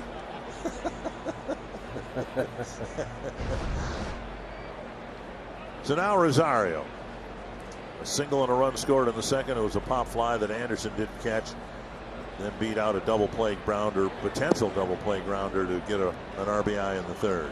You don't think Rosario right here would like to maybe hit a gapper after walking it Cruz intentionally for the 2nd time? And Rosario now leading the team with 87 runs batted in.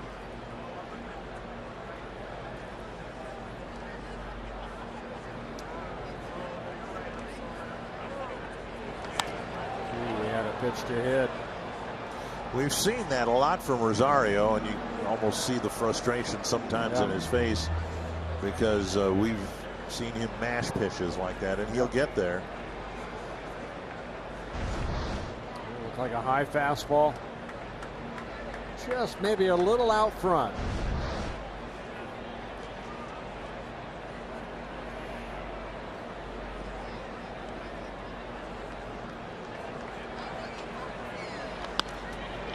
Backhanded by Sanchez, and the Twins leave them full in the 4th.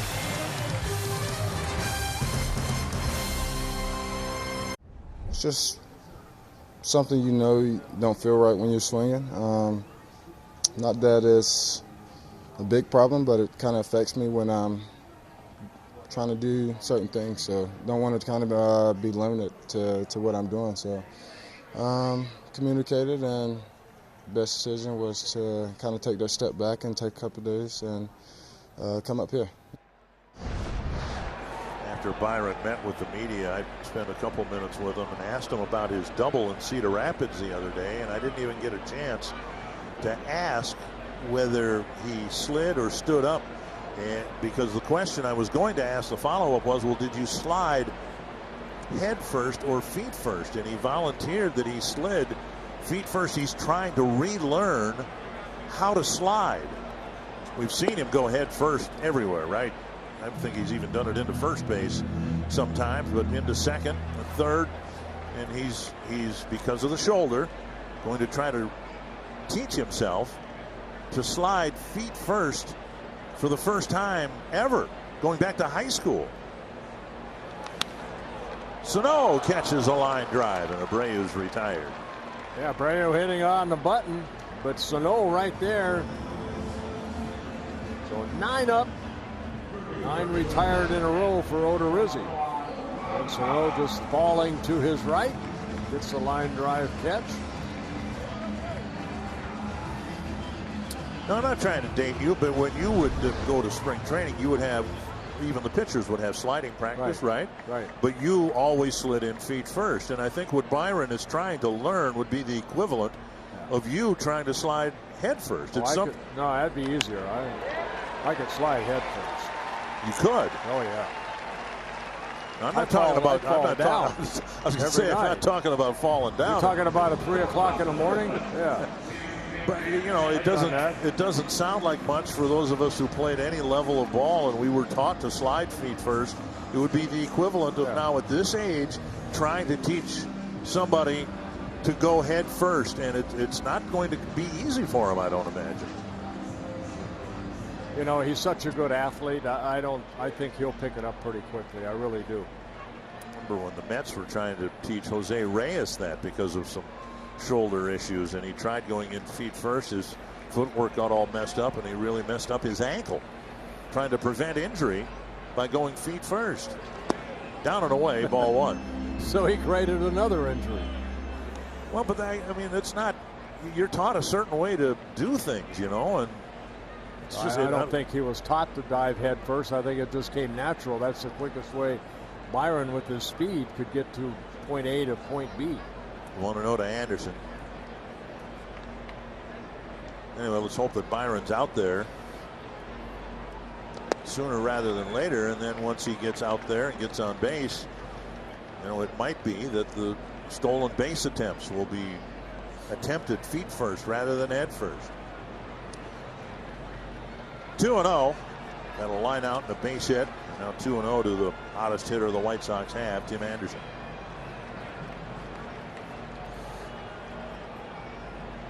Odorizzi, not much of a ground ball pitcher. Only 7 double plays turned behind him. And a base hit through the right side. Rounding second, going to third is Moncada. And it almost looked like Anderson tried to hit the ball exactly where he hit it. That's good hitting right there. That's why, 41 hits now in the month of August. Came in hitting .327. Turned himself into a very good hitter. Former #1 pick by the White Sox. Look at that right there. Weighted back nicely. Nobody over by second base. He just shoots the ball that way. 1 down, and Jimenez will bat, hit a ground ball to short his first time up.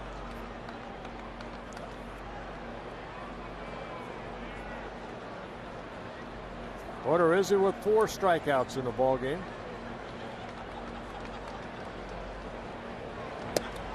He misses outside, ball 1.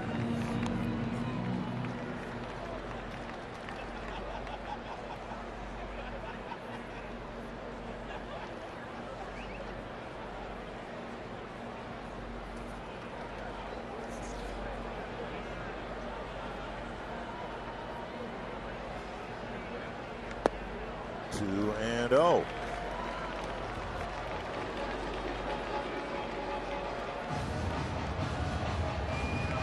Menos will strike out about once every 3 at-bats. Youngster only 22 years old.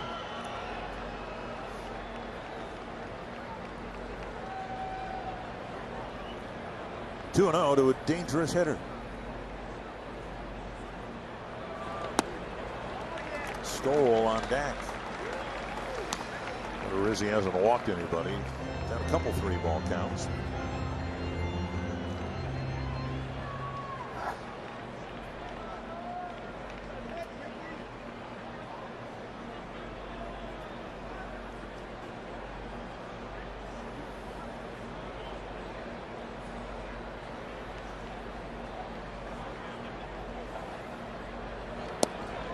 And now they're loaded for Skoll with 1 out.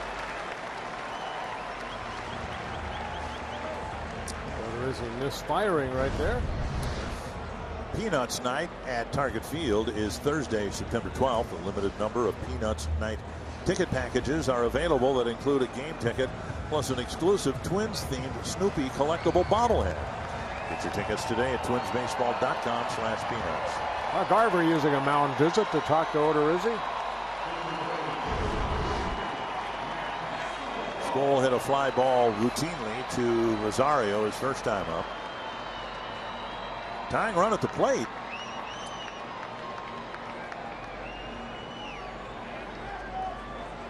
And Odorizzi looking for a strikeout or some of that soft contact he's been good at recently. Foul back, a strike.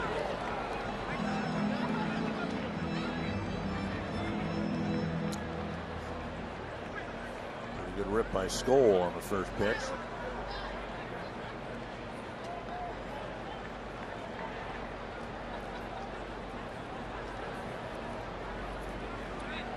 Three infielders right side, shifting the left-handed batter.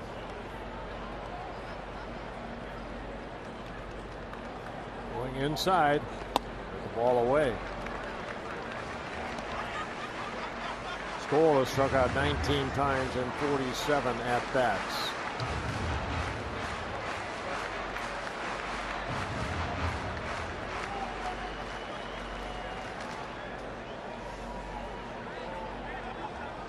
The bomber hat's really necessary tonight.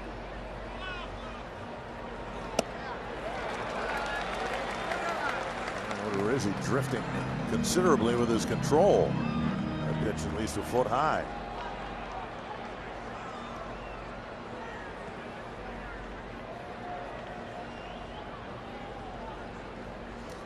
Last 10 pitches, only 2 have been strikes.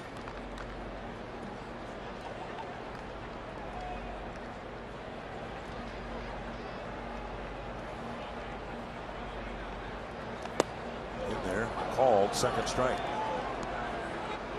Good fastball middle in right there. Skoll, I'm sure, looking something away. Extend those arms.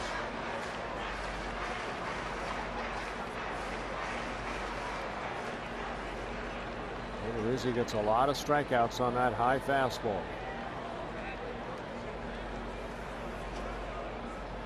Want something to happen here. 2-2. Tried to change up.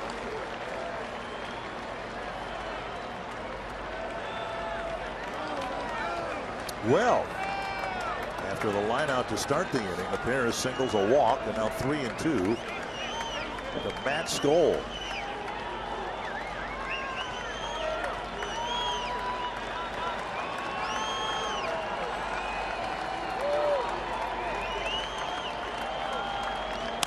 Toward the hole, cut off. Schoop with a low throw, dug out by Polanco. A run comes in. And Schoop, trying for a difficult second out, was able to get Jimenez thanks to his shortstop.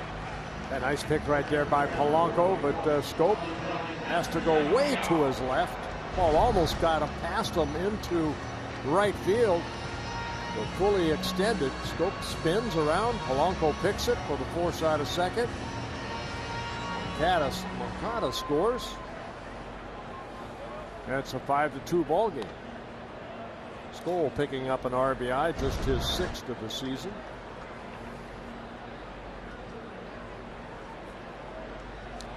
And here's Wellington Castillo, and if Odorizzi can keep the damage to 1 run here in this inning, that would be helpful. First and third, 2 down. Castillo struck out on a foul tip his last time up. Missing, ball 1. Cleveland beat Detroit 4-2. I think this is why Odorizzi comes in at 13-6 and the Twins are 17-8, because he's been able to stay away from the big crooked number type innings. In the first inning, a double line drive that Rosario made a nice catch, and the RBI double by Abreu. Then after that, he got the next 2 guys out. kept it to a minimum. Popped up near the Twins dugout and into the netting near the Twins dugout. And now for our Humana team prevent defense. And Scope and Polanco combining to be pretty steady up the middle. Scope's powerful right arms come in handy, as it did on that force at second base, even though the throw was low. 1-1 to Castillo.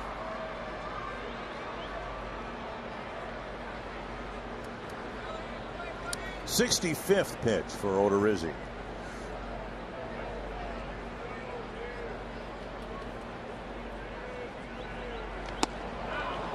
One and two.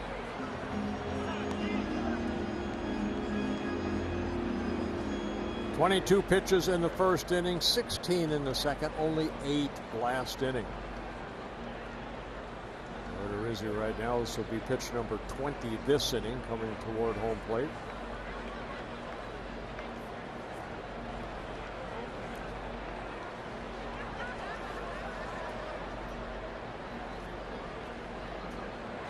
Foul back.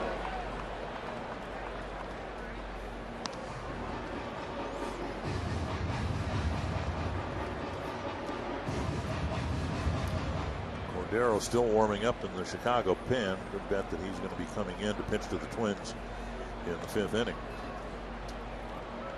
Odorizzi trying to wrap things up here. Castillo, the 6th batter he's faced.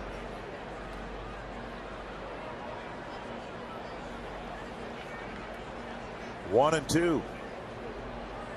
There, strike 3. Sox get 1. They leave 2. It's still 5-2 Minnesota.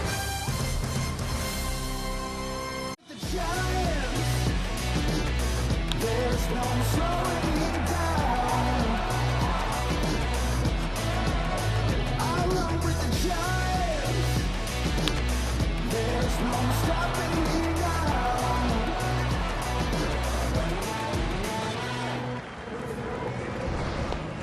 Pepsi fans of the game enjoying the proceedings so far, with the Twins in front 5-2. Families hereby circled. 30 games left for the Twins after tonight's game, and the regular season will end in Kansas City. And if you believe that the American League Central race will go down to the wire, those games will be very important. Interesting news regarding the Royals. It appears that they're well on their way to being sold. Jimmy Cordero pitching now for the White Sox. First man he'll face is Miguel Sano. Numbers on Cordero, hard-throwing right-hander, making his 17th appearance. Started the season with the Toronto Blue Jays, now with the White Sox. Sano struck out on the 2nd, drove in a run, reached on an Anderson error, swung on and missed. Kansas City Royals have been in existence since 1969. They've had just 2 ownership groups. Ewing Kauffman bought the expansion franchise and then sold it to Walmart executive David Glass. He's had it in the family for quite some time. Sano takes inside. Each ownership won a World Series. The Kauffman-owned Royals won it in 1985, and the Glass-owned Royals won it in 2015.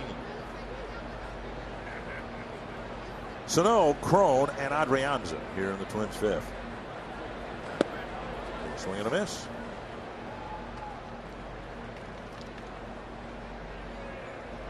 Of course, the Twins have had just 2 families own the team since 1961, the Griffith family and the Pohlad family.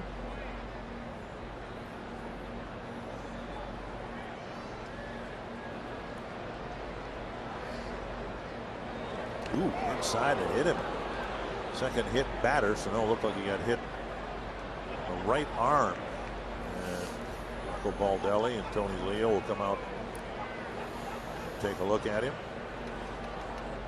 Leadoff man is on the 5th. That looks like they're trying to go inside again. You see Castillo sitting inside and hit the right elbow of Sano.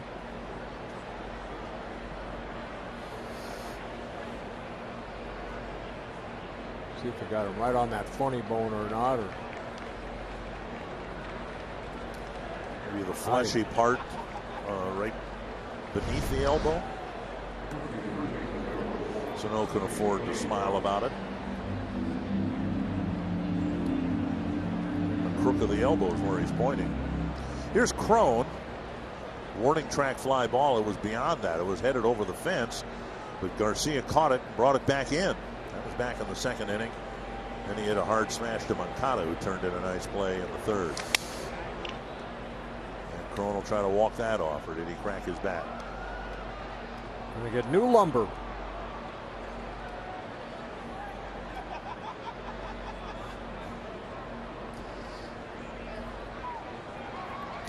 One strike to C.J. Crone. Yep.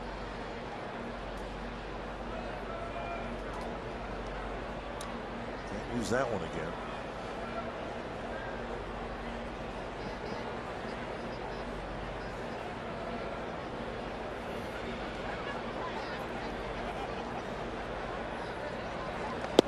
And now called second strike.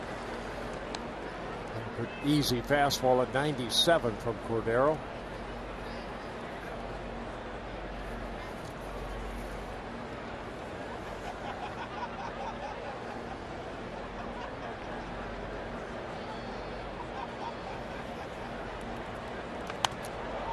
Foul back into the upper level here.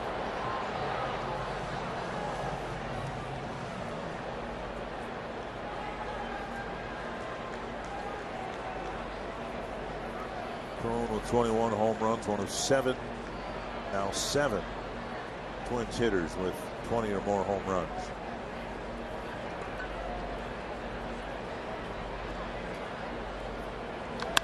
Double play grounder. And the Sox turn it 2 down. They'll bring up Adrianza. The Minnesota Twins are proud to host the 2019 Internship and Career Fair Tuesday, September 10th at Target Field. Participants can learn about potential sports-related opportunities. Access to the event is $18. It includes a ticket to that night's game against the red-hot Washington Nationals. To register, visit twinsbaseball.com/career-fair. Here's Adrianza. Now hitting as a left-handed batter.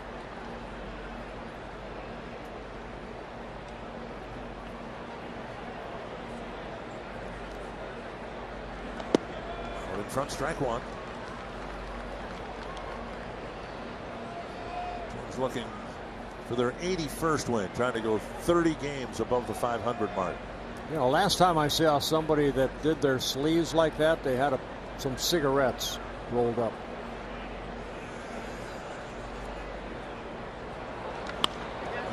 I'm curious who that was. You can tell me during the break. It's Elvis Presley.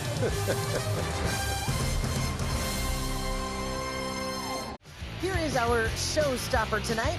It is the Yankees at Seattle last night. That is Aaron Judge with a runner on. A home run to center field, 462 feet, is career home run number 100. Judge is the 3rd fastest player in big league history to hit 100 homers. Ryan Howard and Gary Sanchez were the other 2 ahead of him, and Gary Sanchez just did it last week. Judge also hit a home run today against the Mariners. That is career homer number 101, and he's homered in 5 of his last 6 games, and they're the Yankees' season total behind the Twins, guys. Yeah, it's not beyond the realm of possibility that the Yankees will hit a few more home runs than the Twins down the stretch, obviously. Yolmer Sanchez leading off the 5th. 1 strike.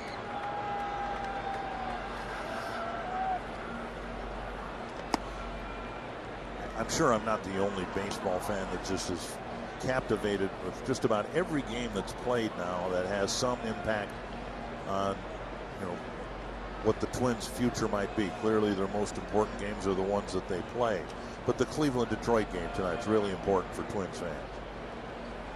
And then beyond that, what the Yankees do, what the Astros do, what any of the wild card contenders might do, can impact what the Twins will face should they be good enough and fortunate enough to get into postseason play. Swung on and missed, and a quick strikeout to start the 5th. And getting Sanchez for the 2nd time, and strikeout number 6 for Odorizzi. Take another look at strike 3. Just out of the strike zone where Odorizzi has lived for a good part of this good year that he's had. If the Twins win the division, that's a big if, but if they do, then they would face, unless they were to somehow end up with a better record than either Houston or New York, they would face one or the other in the first round of the playoffs. Back to the mound, and Odorizzi will run it halfway. Love that. 1 pitch, 1 out. And that's a 2nd out. With 2 down, a quick timeout with Tria.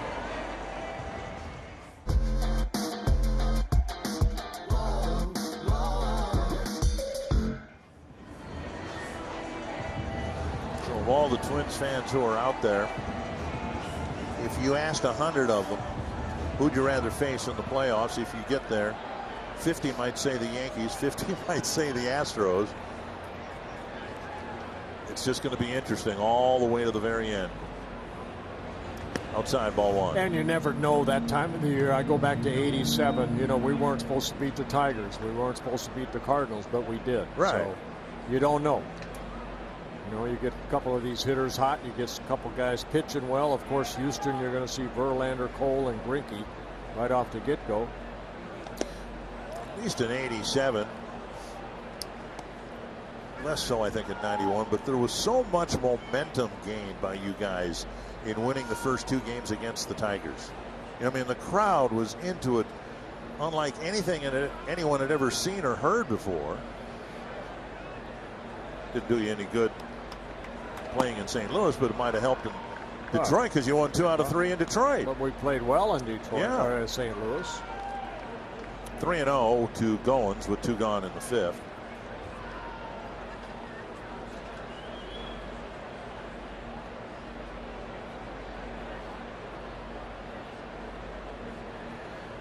To Goins, and now ball 4. Going to bring Abreu to the plate with a man aboard. Not exactly the optimum way to go about business with 2 down. Well, I had it earlier in the ball game. The Pizza Ranch for the win. Odorizzi needs to go deep into the ball game, and that's his 2nd walk right there. And now you got to face this guy who you prefer to face leading off the 6th inning. 76 pitches for Odorizzi. Need Abreu to pop up on the first pitch. He doubled in a run in the 1st and then nearly doubled down the left field line, but Sano intercepted the line drive leading off the 4th.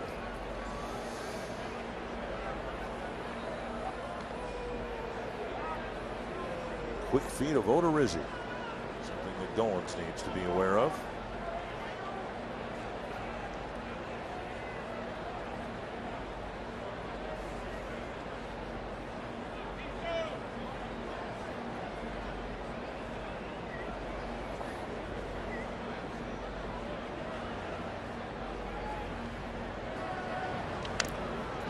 Foul, 1 strike.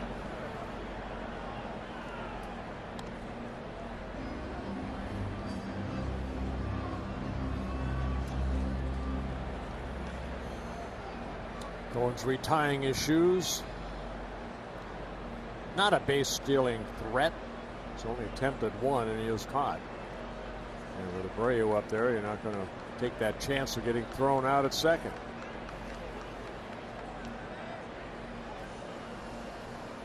1 strike to Abreu. Right off the end of the bat, foul. Couple sliders right there. Abreu fouling off a couple of them. Odorizzi ahead in the count.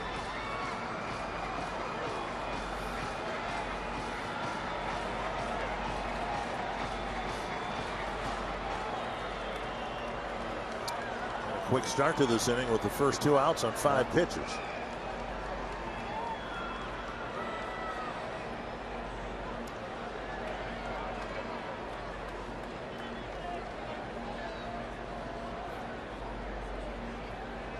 Abreu likes to extend those arms. Let's see if they go hard in here. Mitch is set up. Look like a change up, down and in.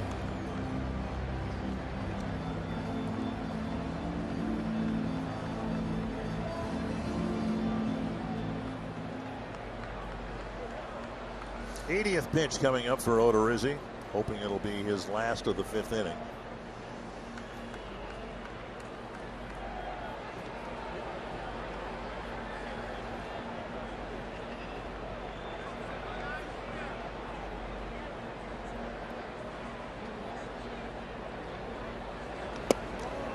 And a ball, 1-2. Missed again with that changeup.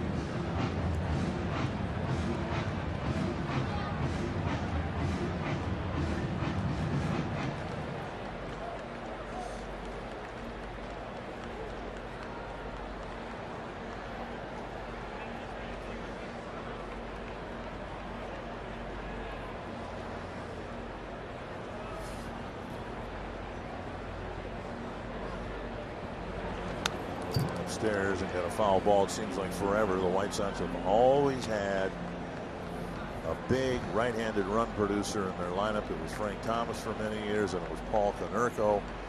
About the time Konerko was done, this guy showed up, and he is every bit as potent as the other two guys.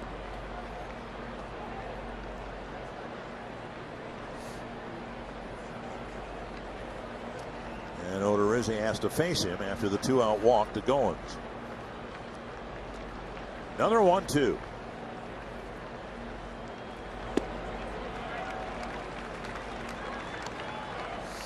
Three times he's tried that changeup down and in. One was fouled off, the first one. Abreu's taken the last couple. Only a costly plate appearance with Goins walking him, and now having a protracted battle with Abreu because now the pitch count's up over 80. Not surprising.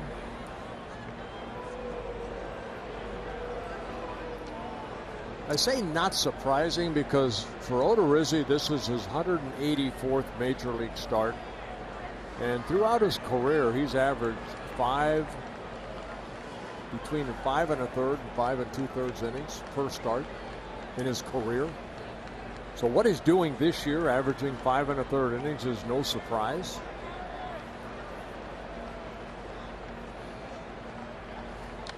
Neither is that. Abreu with his third well-hit ball, his second hit, and now Mercado comes up as the tying run.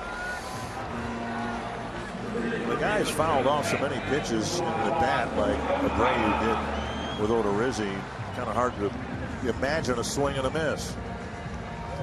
Well, the first two were sliders down that he fouled off, but this slider looked like it stayed up. You see the plate coverage that Abreu likes to extend those arms, just reaches out and hits it sharply into center field. That's why I said you got to bust that guy hard inside. Not with a changeup, with a fastball. Third plate appearance here in the middle innings where the White Sox have had the tying run to the plate. Gold drove in a run on a ground ball, and then Castillo struck out to end the 4th. Now 2 out there for the cleanup batter.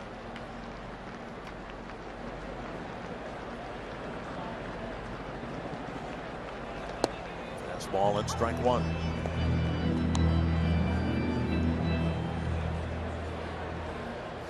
And the Twins got time called at the plate here. Looks like Will Little getting some dirt in his eye, maybe.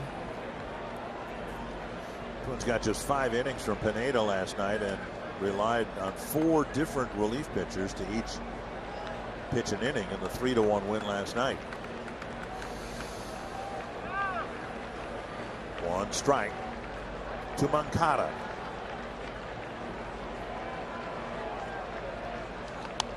And now 2.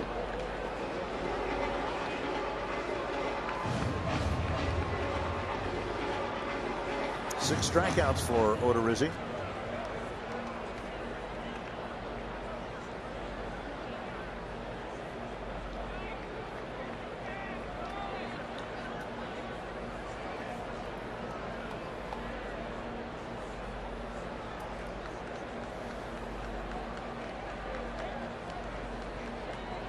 0-2 to Yoan Moncada. Got him upstairs. And again, the White Sox strand 2 in the 5th. Now a Great Clips update. Here in the top of the 6th inning, and Jonathan Schoop will lead off for the Twins. He hit his 20th home run of the season earlier in this game tonight, and before the game, I was asking Jonathan about 20 home runs and if that is a benchmark or a goal for him, and he said that he learned early in his career that he doesn't set those kinds of milestones as goals. He said J.J. Hardy taught him that. So Jonathan said, imagine this, if my goal was 20 and I hit 20 home runs, well, then I would say, well, I should have set it at 25.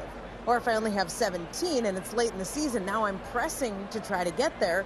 So Schoop said, don't get me wrong, 20 is a great number and I'm really happy to be right there.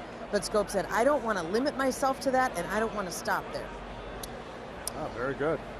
Well, Schoop's hit 20. He's done it 3 times now. He had 25 with the Orioles in 2016, then a career high 32 in 2017.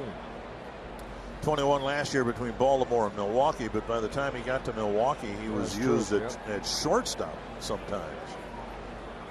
As much as infields are shifted these days, that doesn't mean what it used to mean, but you know, he was over on the left side, and he got the Twins out in front in the 2nd inning with this. They sure did. A big 3-run home run for Schoop that gave the Twins a 3-1 lead.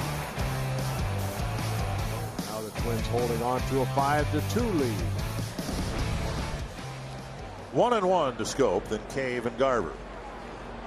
Facing Cordero. Change up again. He's gotten a lot of swings and misses on that pitch. He's done a good job since coming over. He's claimed off waivers back in early June. Good fastball. We saw the fastball at 97. Hard slider. The changeup he just mentioned. Checked his swing there. Joe West saying no. He did not go, says Joe. 2-2 to the leadoff man on the Twins 6th. Up the line, and Moncada's going to have a tough play. Flings it to first and gets Schoop. He's made some fine plays at third base on some well-hit balls, and on that chopper, one away. He made a good play in the 3rd inning off of Crone and Adrianza, where he had to backhand the ball. This one he comes running in and getting Schoop at first. See how deep he's playing. Has to come in, get that little short hop, and on the run, flip it over to Abreu for a quick out. Nice play. Cave has struck out twice. Strikeouts against Detweiler, now facing the right-hander Cordero. Once swinging, once looking. Again, put into the lineup about an hour before game time, with Max Kepler left with a sore right knee. This one looped to center, and it's caught by Garcia in a quick 2nd out. That'll bring up Garver. In tonight's Minnesota Lottery Winner's Circle, we're celebrating the McRae's 41st wedding anniversary. They won $100 in scratch tickets for being featured. Congrats. Are you game? Say I'm in. Oh my goodness. What? Look at that guy in the center. Yeah. That's all the analysts you work with. All the analysts that I've taken counseling from, maybe. But, well, yeah. My picture was on there. No, I disagree with that. 2 down. Here's Garver. An infield hit. He was hit by a pitch, struck out back on the 1st. Inside, ball 1. And Mitch getting a pretty good diet of fastballs and changeups inside. Whatever, it's been working. His infield hit in the 4th, just his 2nd hit against Chicago pitching this year. And now a strike 1-1. I'd have to imagine as a hitter like Garver, they're pitching him in. All of a sudden, you know, you want to open up quicker, and then that kind of leaves that outside part of the plate open for the pitcher, where that last pitch looked like it was.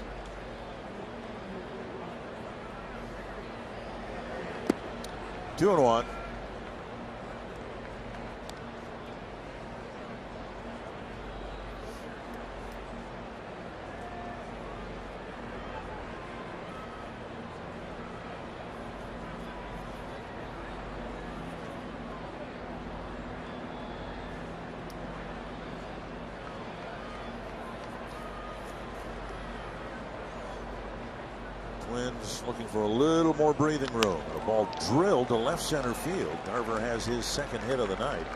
He'll take a big turn and hold up there, and that'll get Polanco to the plate. Ball out over the plate, so Mitch finally got one away and picks up a hit. For the Twins, their 7th hit. Polanco's got a couple of hits as a right-handed batter. Now he'll stand in the other box.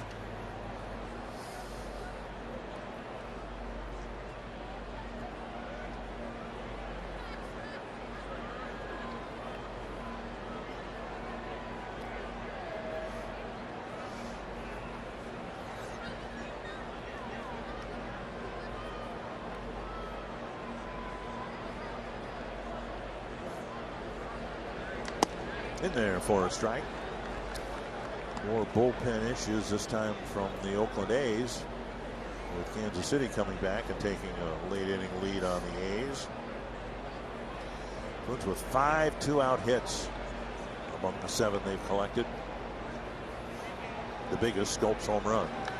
That's to Anderson, who will make the catch to close out the top of the 6th inning.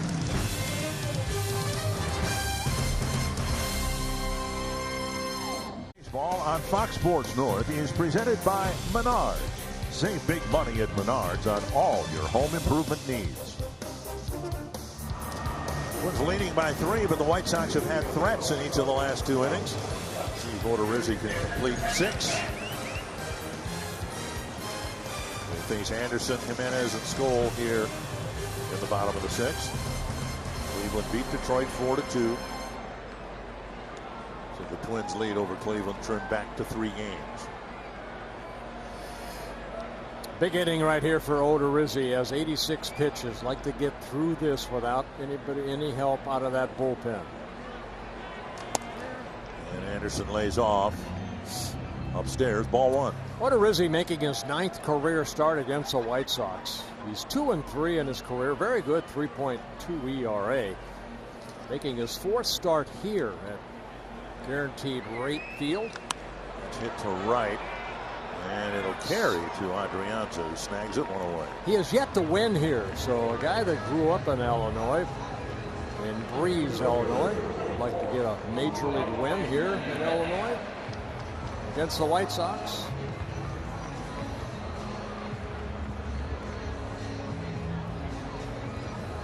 One down in the 6th, and backing up Odorizzi is Trevor May. He's the first arm to be warmed up. Eloy Jimenez will hit next. Trevor May wants to start the 7th inning. Unless Jake has a quick inning here.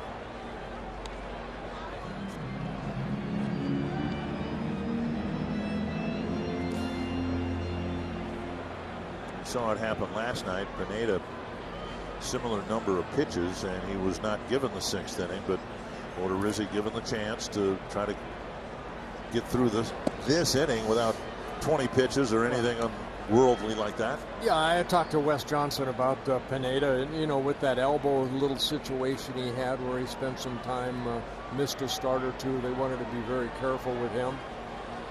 Of course, coming off the Tommy John, so Odorizzi a little different story. And the team was coming off an off day on Monday, and so everybody was ready to go.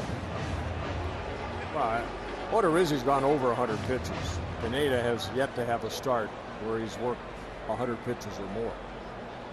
2-1 to Jimenez.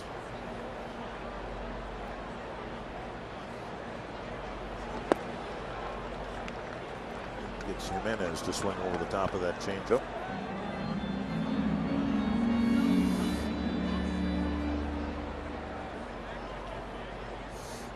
Odorizzi with 7 strikeouts in the ball game, couple walks.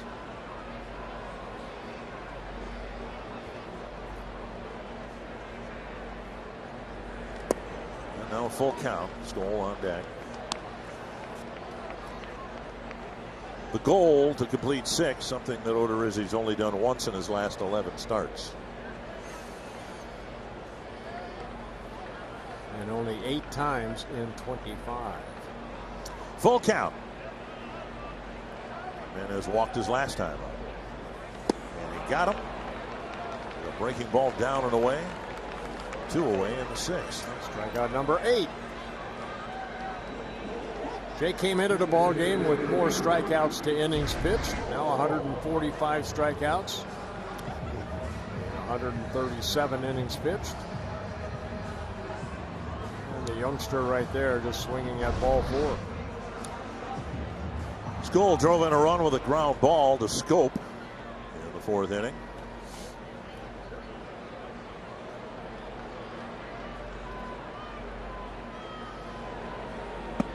Ball 1.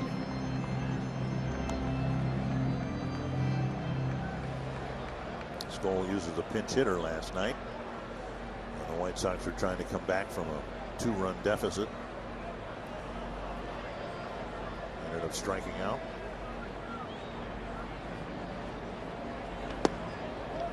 Up and in, missing 2-0.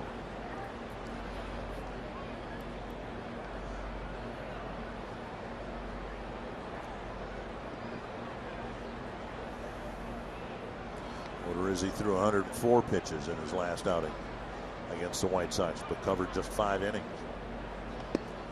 2-1.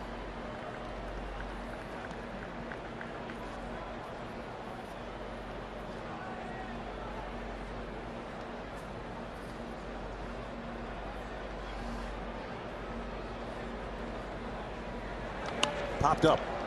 Sano has a real long run crossing the line, slams on the brakes, makes the catch, and Odorizzi has completed 6 innings.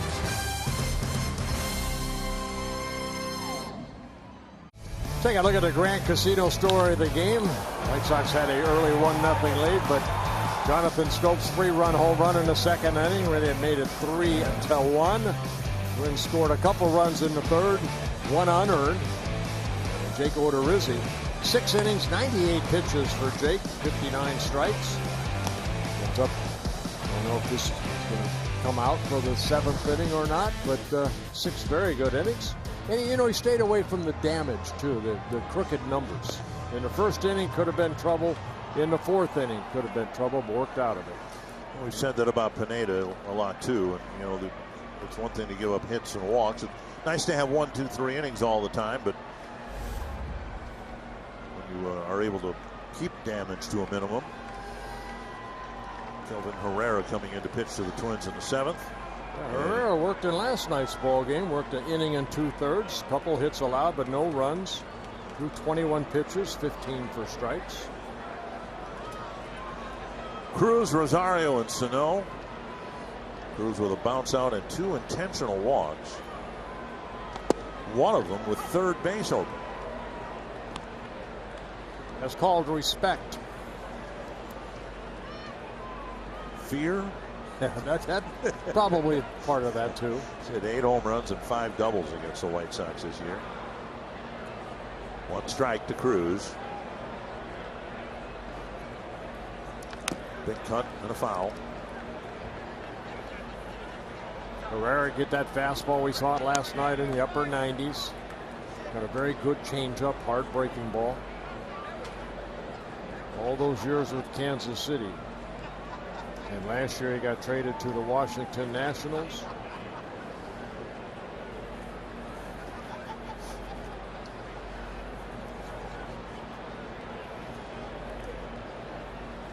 A whopping 53 hits in 38 2/3 innings. And only 5 have left the ballpark. Opponents hitting .321 against Herrera. 1 and 2.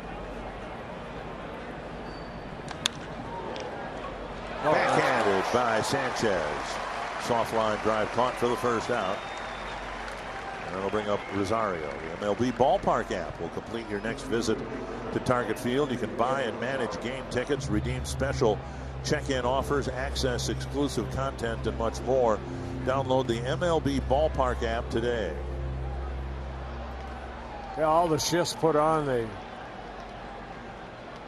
get an opportunity to maybe hit a ball in a hole.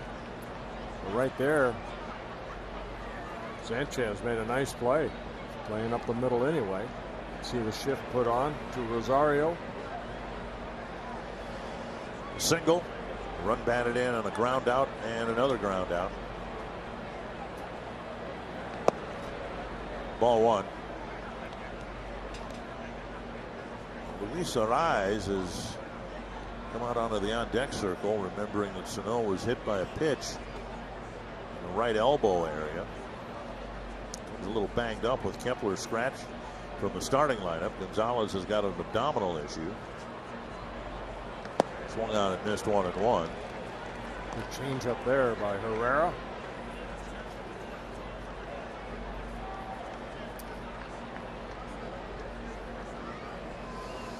I think they got him right on that bone on the elbow, inner side. Perez saying he got him in the back. Perez will rub it off, get some ice on it, be fine. Well, you can imagine. I mean, that's his throwing arm. So you can imagine that over time there might be some stiffness settling into the joint there. Got him right bottom of the elbow, it looked like. 2-1 to Rosario.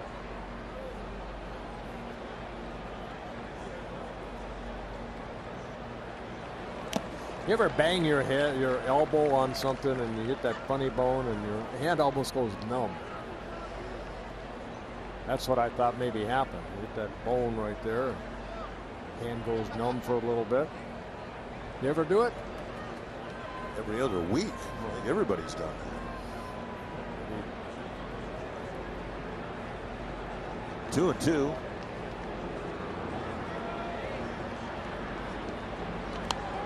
Call back.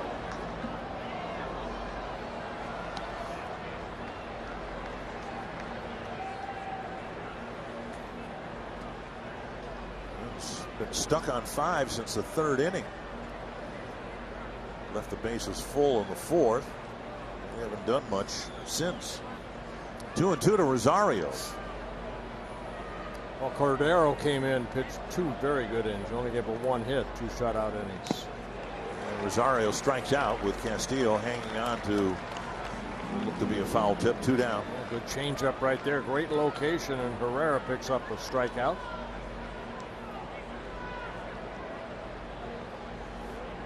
Luis Arraez will hit with 2 down in the 7th.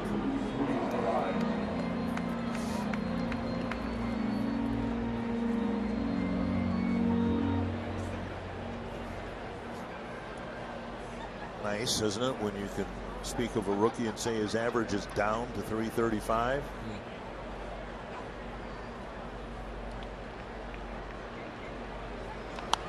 Foul to the screen.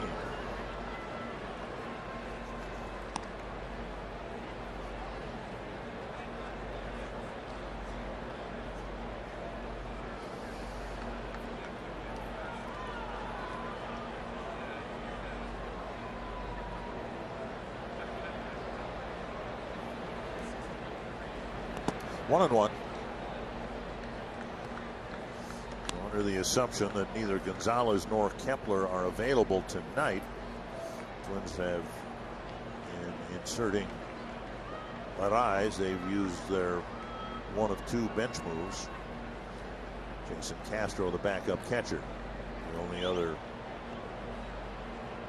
possible move that Rocco Baldelli could make. 1-1 to Arraez. 2-1.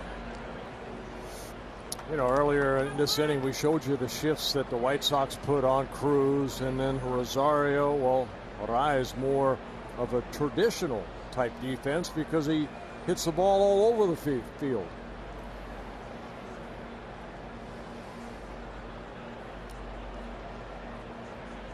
Got the nickname in Venezuela, playing ball as a youth, the Sprinkler. Hitting the ball all over the field. This one to right field for a hit. Came inside and he pulled his hands in and got a line drive base hit with 2 down in the 7th. He's a fun 22-year-old player, fun to watch.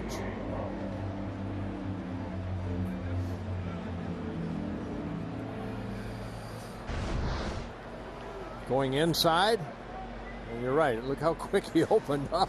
Look where his eyes went. He's looking into his dugout. He just literally threw the bat at the ball and put the barrel on it into right field. Here's Crone, a warning track drive to center. Garcia leaped and pulled the ball back over the center field fence. Would have been a 2-run home run. Then a ground ball to third and a ground ball double play. 1 strike.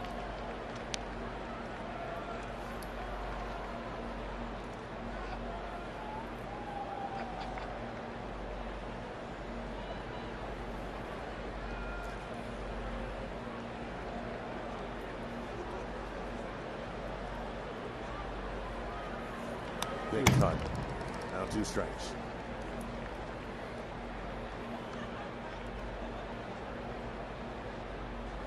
Grown, of course, 30 home runs last year. Yeah, for the Rays. 21 so far this year.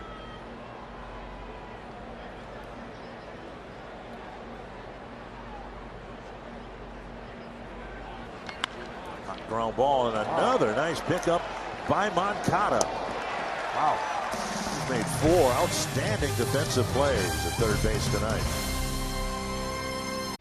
Well, Jake Odorizzi gave the Twins 6 effective innings tonight. Wow, and that's what I think the Twins were very happy about right there. You know, they needed Odorizzi to go deep, and for him, 6 innings, very good. 9th time this year he's gone at least 6 innings, and that's his 8th quality start.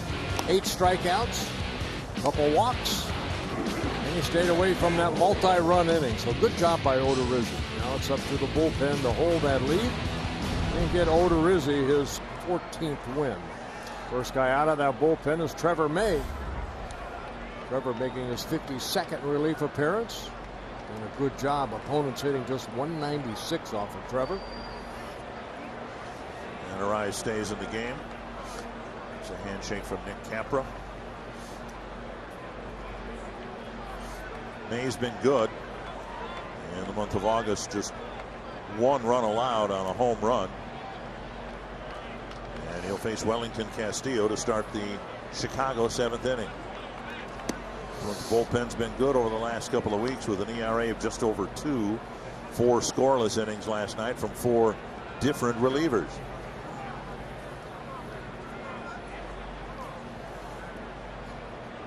Castillo, Sanchez, and Garcia. Popped up, back and out of play. Well, we all know that Trevor May has outstanding stuff. Biggest thing in Wes Johnson talking to him about Trevor May is trying to get him to stay back over the pitching rubber. Allow that arm to catch up with that big body he has. Very strong. And he could do that. Boy, he's got a good hard curveball, overpowering fastball.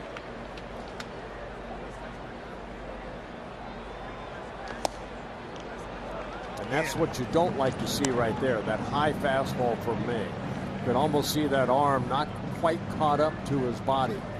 And you got to work out front. In August, 10 1/3 innings, just the 1 run allowed on the home run to the Indians. Stay back, stay tall, work out front. Another foul back. That's all I told myself on the mound. Stay back, meaning stay over the pitching rubber. Stay tall, don't get too low. Work out front, meaning that you have to get that right wrist out there, out front, and let it pop toward the catcher's glove. Simple. 2-2 to Castillo. Sometimes your adrenaline. We know that Trevor May likes to show emotion. You know, he's out there. He's such a battler. Good pitch. Look at that. That's perfect right there. Put that in a bottle. 97. Wow. Down and away on the corner. 1 down. Stayed tall. He stayed back. And he worked out front. Look at that. Great delivery. Wow. That's working out front. That's unhittable.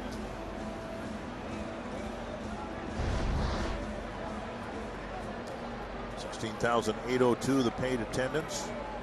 Here's Sanchez. It's hit to right field, down for a hit. Adrianza will play it off the bounce. Here's the throw to second base, and it is right on the money, but not quite in time. Perfect 2-hop throw from the warning track. Sanchez is aboard with a 1-out double. What a nice play right there by Adrianza right there. I mean, he played that bounce. Didn't need his glove, just went over there, barehanded it, spun around, and threw a perfect throw to second. But Sanchez and his speed ends up getting a double, his 15th of the year. Now Garcia and Goins, and the Twins don't want to face Abreu this inning if they can avoid it. Garcia with a double and a run scored in the first, a home run robbing catch in center field, and a couple of ground outs.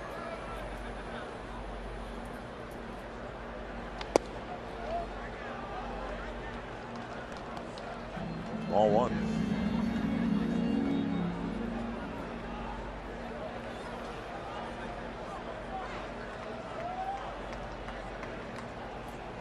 So it's the 4th hit allowed by May this month.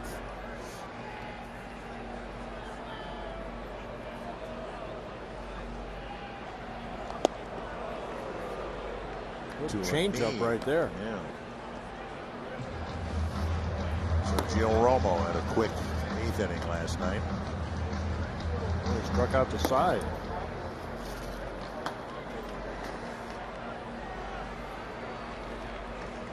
One and one to Garcia.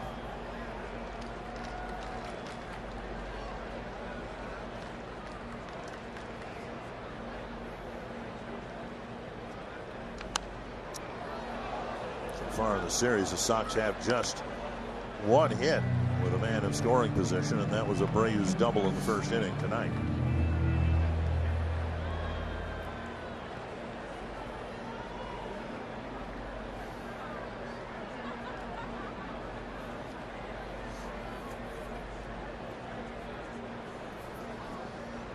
Hasn't thrown that breaking ball yet.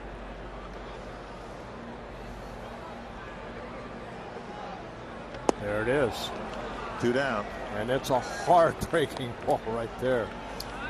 Time now for T-Mobile's connection to the game. Checking baseball action around the league. Max Scherzer against the Orioles. 8th straight season with 200 strikeouts. Noah Syndergaard really roughed up tonight by the Cubs. 9 earned runs in 3 innings. Marcus Semien has emerged as one of the better players in the league, really cutting down on his errors. Big productive season for the A's shortstop.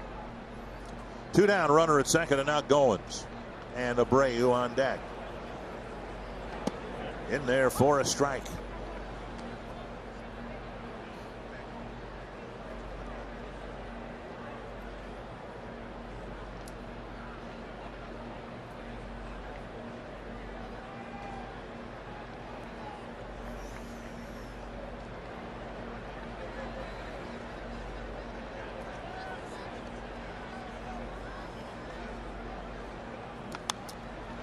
Two strikes. Nice combination, isn't it? He's got about 9-10 mile per hour separation between his changeup and the fastball, and the good breaking ball that you pointed out.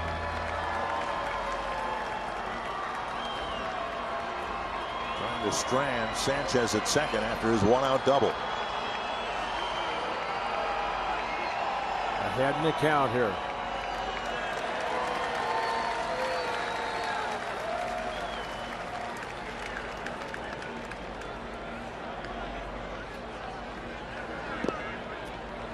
By Garver. Not a bad pitch right there, ahead in the count, the breaking ball. But Gomes did not swing at it, and that's where you want it. Don't like giving up an 0-2 hit in this situation, a runner in scoring position.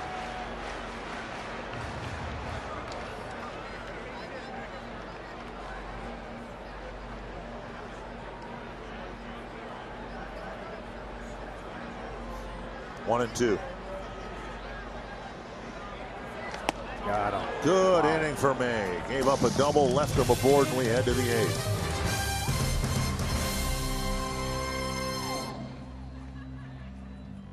Coming up from Columbus and pitching great ball games for the Indians. We saw Savali in the Cleveland series at Target Field most recently.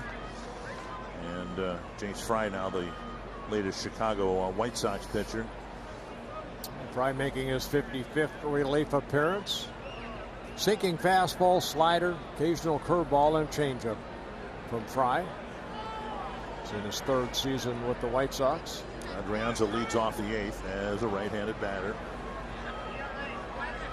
Popped up, straight up in the air. All right, watch Fry call for it. Moncada makes the catch. Gave way to the third baseman. Children recovering from a long-term illness have another hurdle to face going back to school. Twin Cities Great Clips Salons are supporting this cause by raising funds in a cut-a-thon Saturday, August 24th through Friday, August 30th. A portion of proceeds from each haircut goes to the school reentry program at Children's Minnesota. Ask your stylist at any participating Great Clips for details or visit childrensmn.org/greatclips. 1 pitch, 1 out, and now Scope.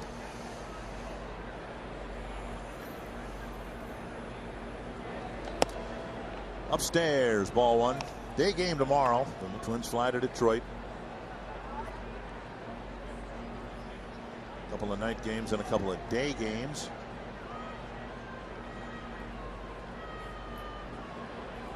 And then 3 night games in Boston. It's a foul ball that took a chunk out of Castillo.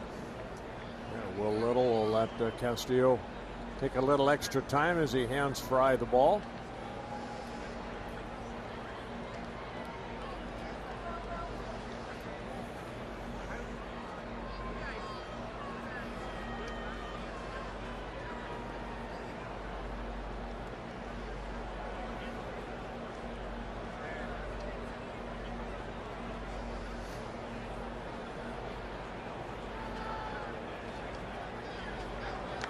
Deep down the line near the pole. Gone. Gone. Scope has another one. 2 tonight. 21 on the year. And the Twins finally change the number. It's 6-2. Well, he's driven in 4 of the 6 runs Jonathan Scope has. That looked like a pitch that was up and in, and he turned on it quickly. Twins now with 257 home runs. Breaking ball stayed up. Pretty much the same pitch that Detweiler threw him in the 2nd inning. Well, big insurance run finally. The Twins get a 6th run. And here is Cave. Ball 1.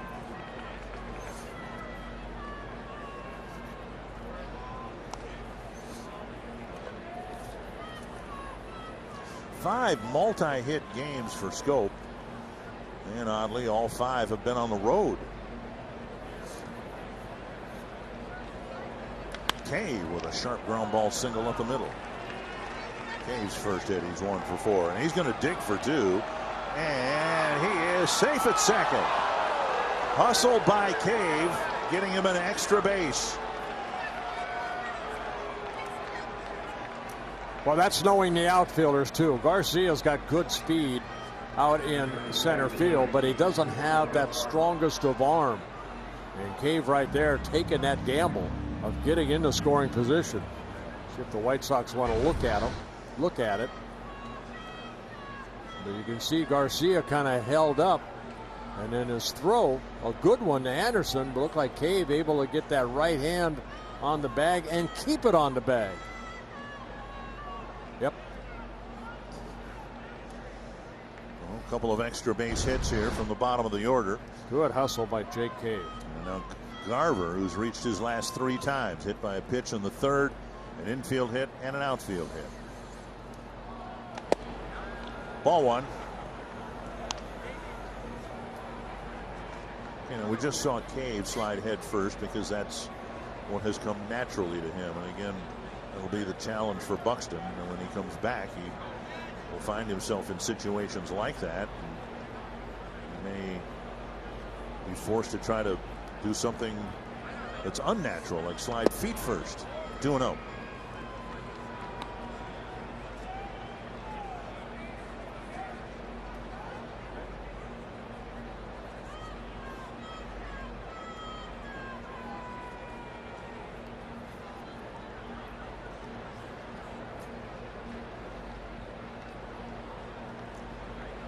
A high blast to left center field, and Garver's got another one. Third home run of the night for the Twins. Garver connecting for number 24.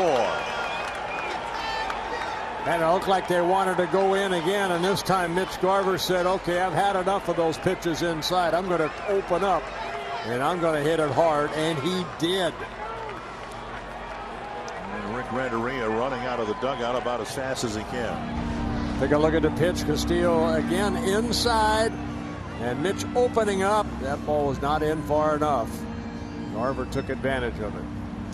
258 home runs for the Twins on the year, 9 short of the major league mark for home runs in a season, and Fry is chased here in the 8th.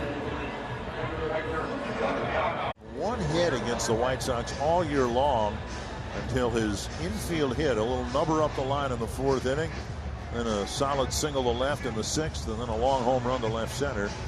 Now Hector Santiago will pitch for the White Sox in mop-up duty.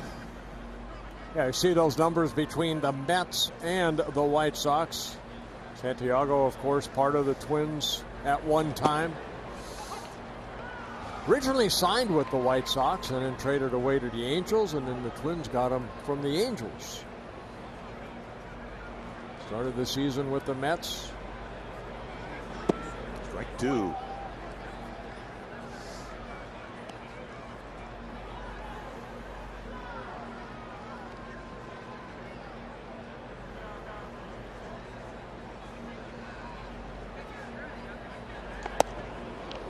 One and 2.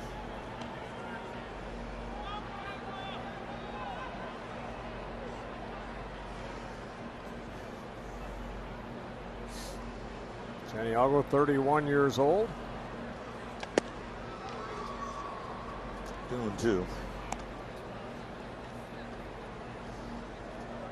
Mets tried to send him down in the middle part of June, and he declared himself a free agent. He's got that right to do that, and then a couple days later signed with the White Sox.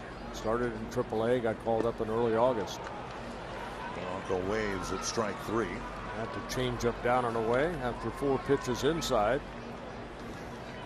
Gets a strikeout away. And now Santiago will face Nelson Cruz.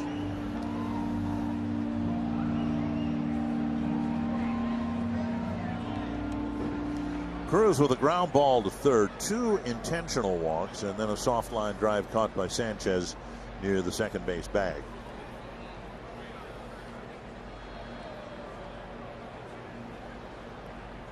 Big cut and miss.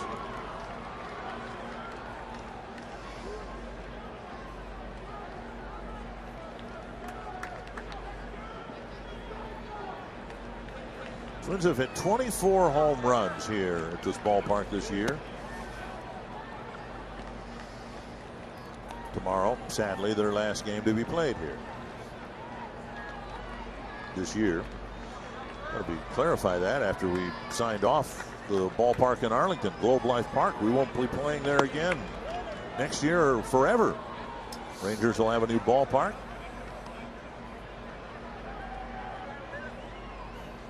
Scope with 2 home runs tonight.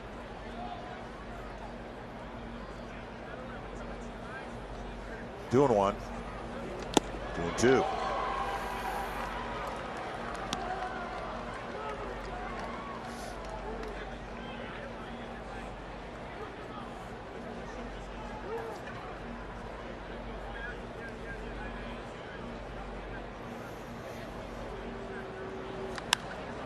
Towering pop-up near third base. And Anderson with catch. Good inning for the Twins. They had 2 more bombas, and they've opened up the ball game. It's 8-2. Allowing the Twins to use Cody Stashak instead of Sergio Romo.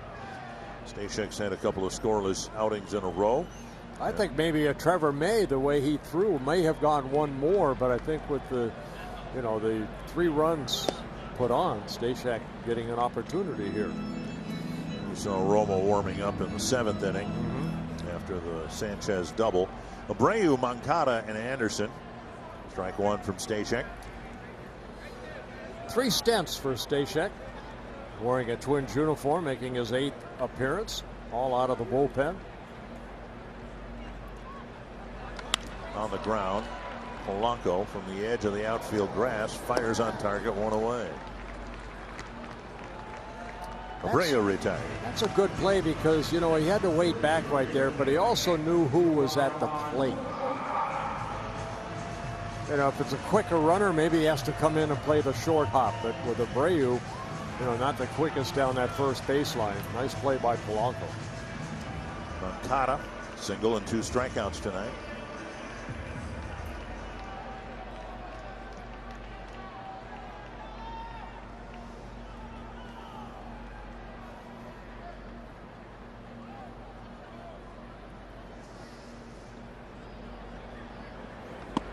In there for a strike.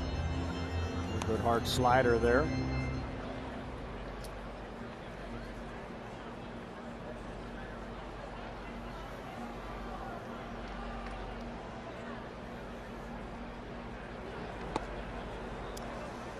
And another swing and a miss, 0-2. See how it plays out here. And of course, Stashek's got to get through the 8th inning, but Twins have some options. One is leaving Stashek out there to try to finish the ball game. Another would be to bring in Dobnak maybe for an inning.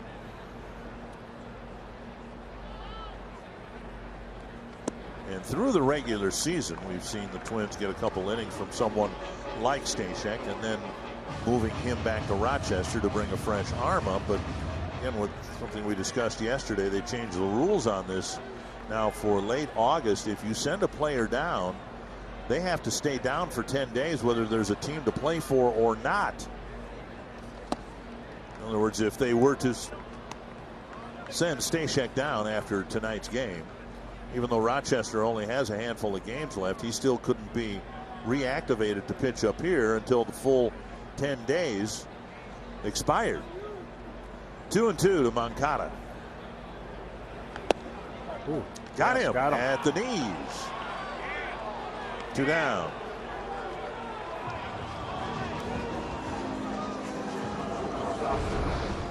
Well, good fastball down in the strike zone. Thank you very much. Will Little, who has a big strike zone. 2 down. Nothing wrong with that. Anderson with a single and 3 trips. 41 hits in the month of August. Little heat headed for Will Little's hearing here from the dugout. I'm not sure who it's. It's Rick Renteria. Renteria giving him an earful. And again, it's not just the player complaining. It's the very small amount of time that it takes the video guy for the White Sox to relay to the dugout that no, that pitch was 4 inches low. Ball 1.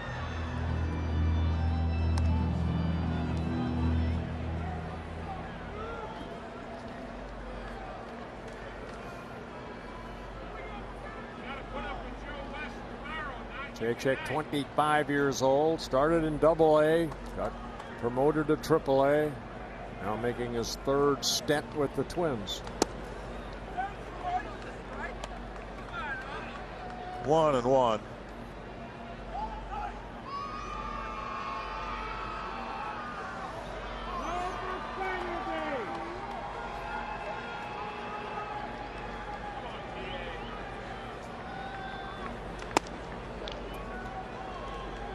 Two and 1.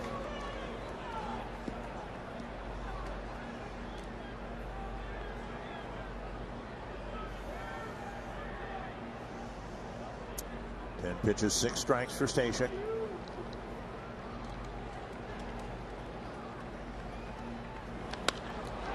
Poke to left. Rosario won't get there, and it'll go to the wall. A 2-out double for Anderson, and he continues to pile up hits. 2 for 4 tonight. And 42 hits now in August. Yeah, Rosario was shading Anderson a little bit toward right center. Excuse me, left center. And Anderson kind of waited back and pulled that ball down that left field line. Picks up his 24th double of the year on his 2nd hit. So using your hands, weighted back nicely, and pull that ball.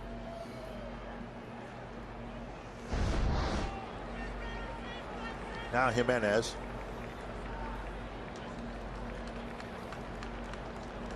Breaking ball. It's a sweeping swing and a miss.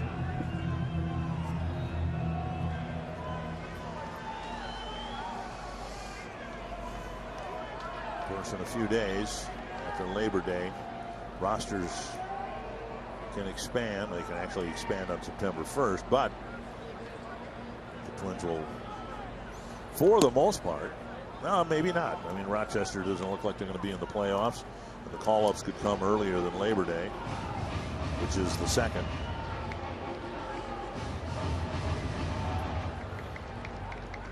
Rosters can be expanded up to 40. Inside, 2-1.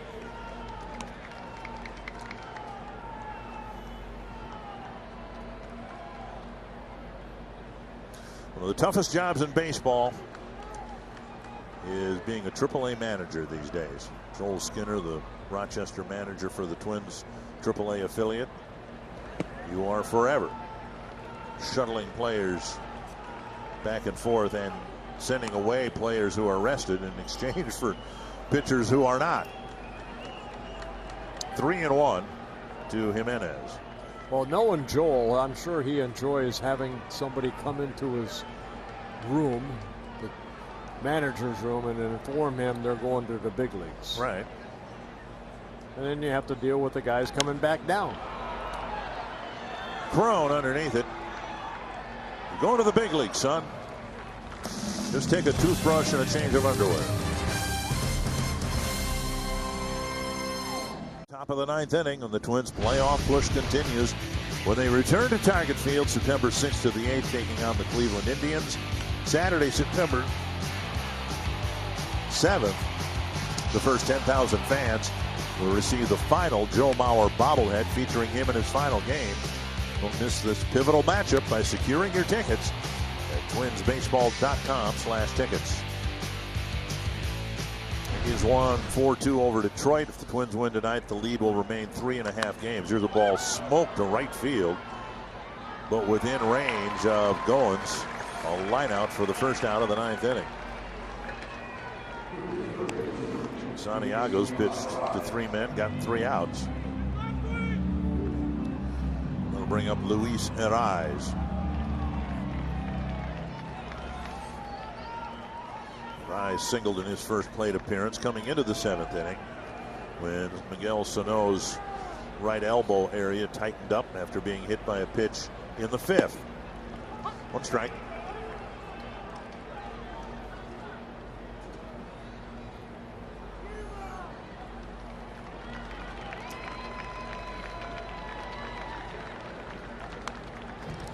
In the box and fouling it back. Santiago dropped down sidearm on that pitch. They'll give you different arm angles. We've seen Ariz do that, you know, work his way up the box while the pitch is being delivered. I don't believe we've seen him get a hit yet with it.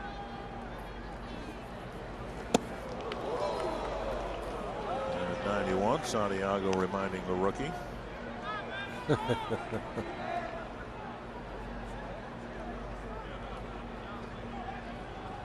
And see if he goes back in there again.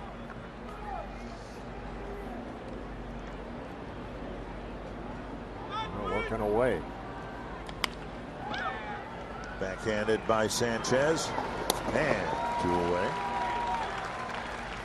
Well, tonight's Cub countdown to 268, which would be the major league mark for home runs hit in the season. The Twins have 3 more tonight.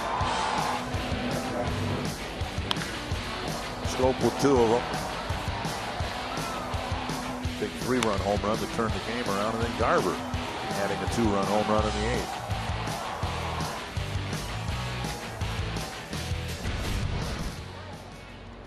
.138 home runs hit on the road.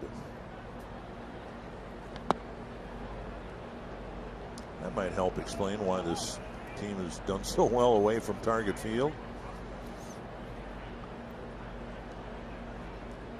Looking for their 42nd win on the road against 22 losses. Right now they're 10 over 500 at home. Looks like they're going to be 20 over 500 on the road. 138 on the road, 120 at Target Field, so not that far between. 2-1.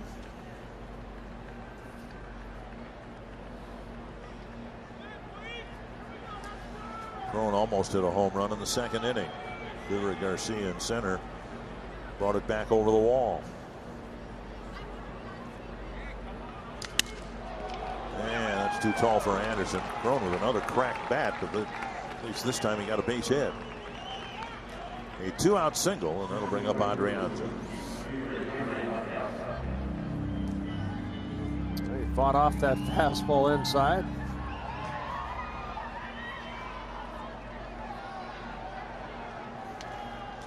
First hit allowed by Hector Santiago.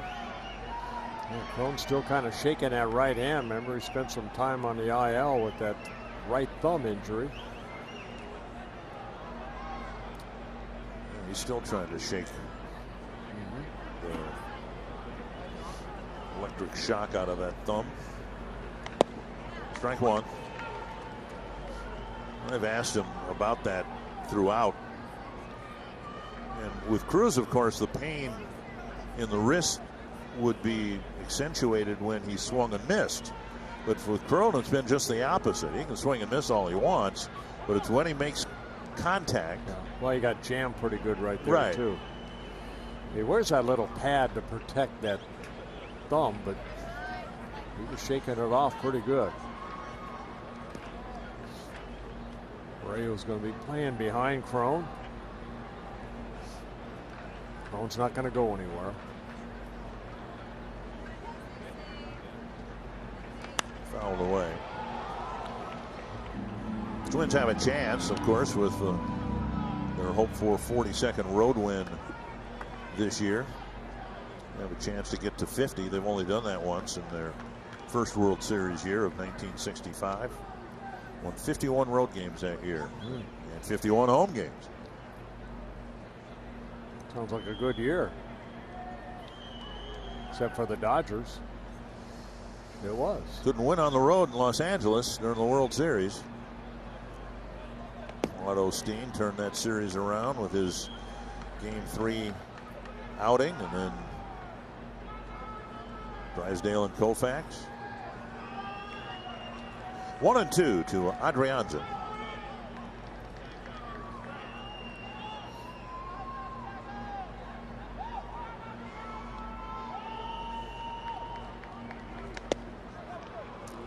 And it took a while, but Will Little rang him up.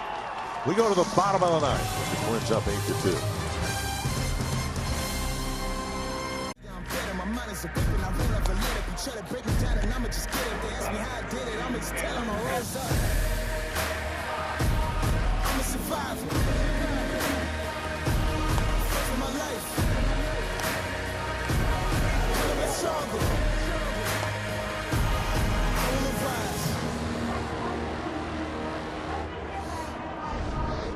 Another encouraging start for Jake Odorizzi. Another encouraging game for Jonathan Schoop with 2 home runs. Stashak is out there for the 9th inning, delivering up high, ball 1. Skoll, Castillo, and Sanchez, the 7, 8, and 9 batters for Chicago here in the 9th inning.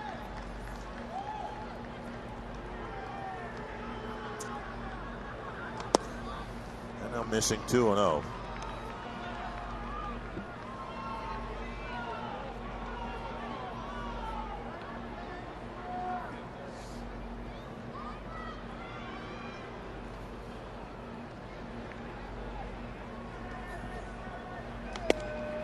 On the outside edge.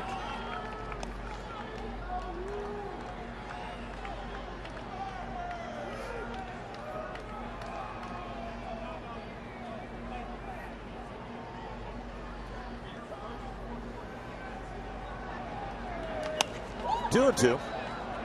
Again, a 1 o'clock game tomorrow. And the Twins have the short flight to Detroit. Might be on the bus longer than we are on the plane tomorrow.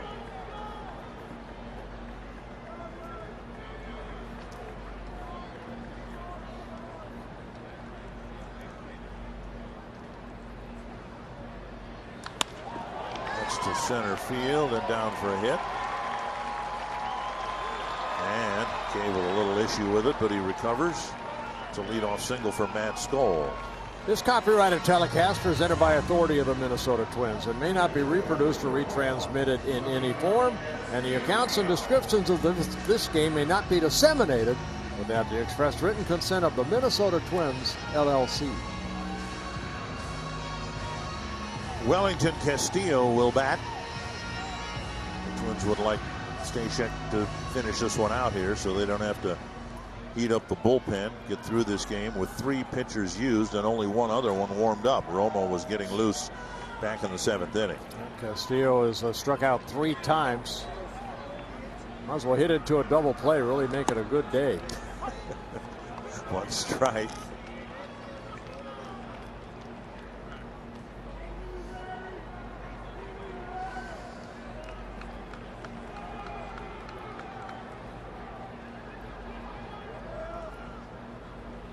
Two strikes. Good breaking ball there. Good location.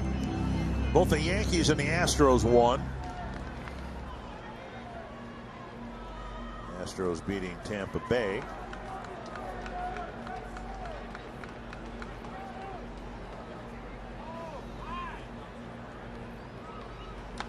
High fly, center field.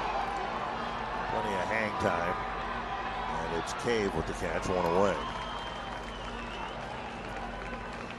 These races that we've anticipated, starting to see a little bit of separation. For instance, in the National League Central, the Cardinals opened up a 3-game lead over the Cubs. Yeah, Cardinals Milwaukee's losing to Milwaukee today, though, 4-1. Milwaukee's hanging in there.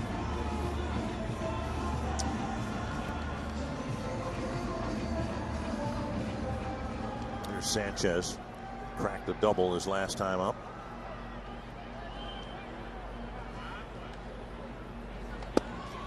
Missing inside, ball 1. Brewers fading back toward the 500 mark, but a big win today because now that keeps them 5.5 games behind St. Louis. And the Cubs just a couple games back.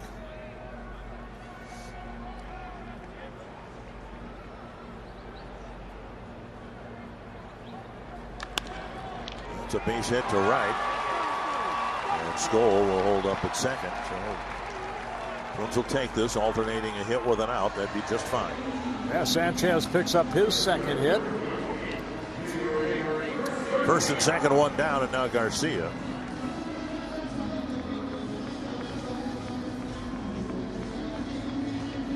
So you do have the specter of Abreu hitting after Goins, who will hit after Garcia.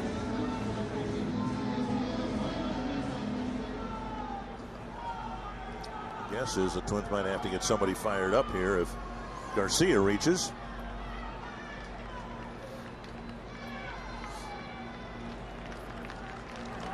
In there, strike 1.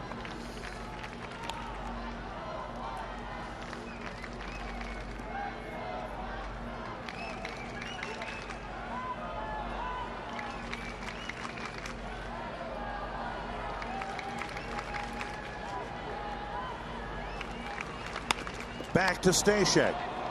And a game-ending double play. He did a wonderful job here pitching the last 2 innings of the ball game, and the Twins hold serve with an 8-2 win over Chicago. Well, great job by Jake Odorizzi. He wins his first game here in Chicago against the White Sox. Trevor May, great inning.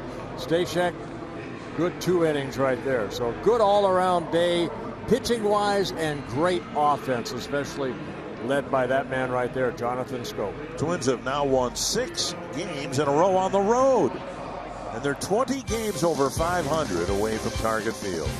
Twins Live will celebrate and highlight it all when we come back.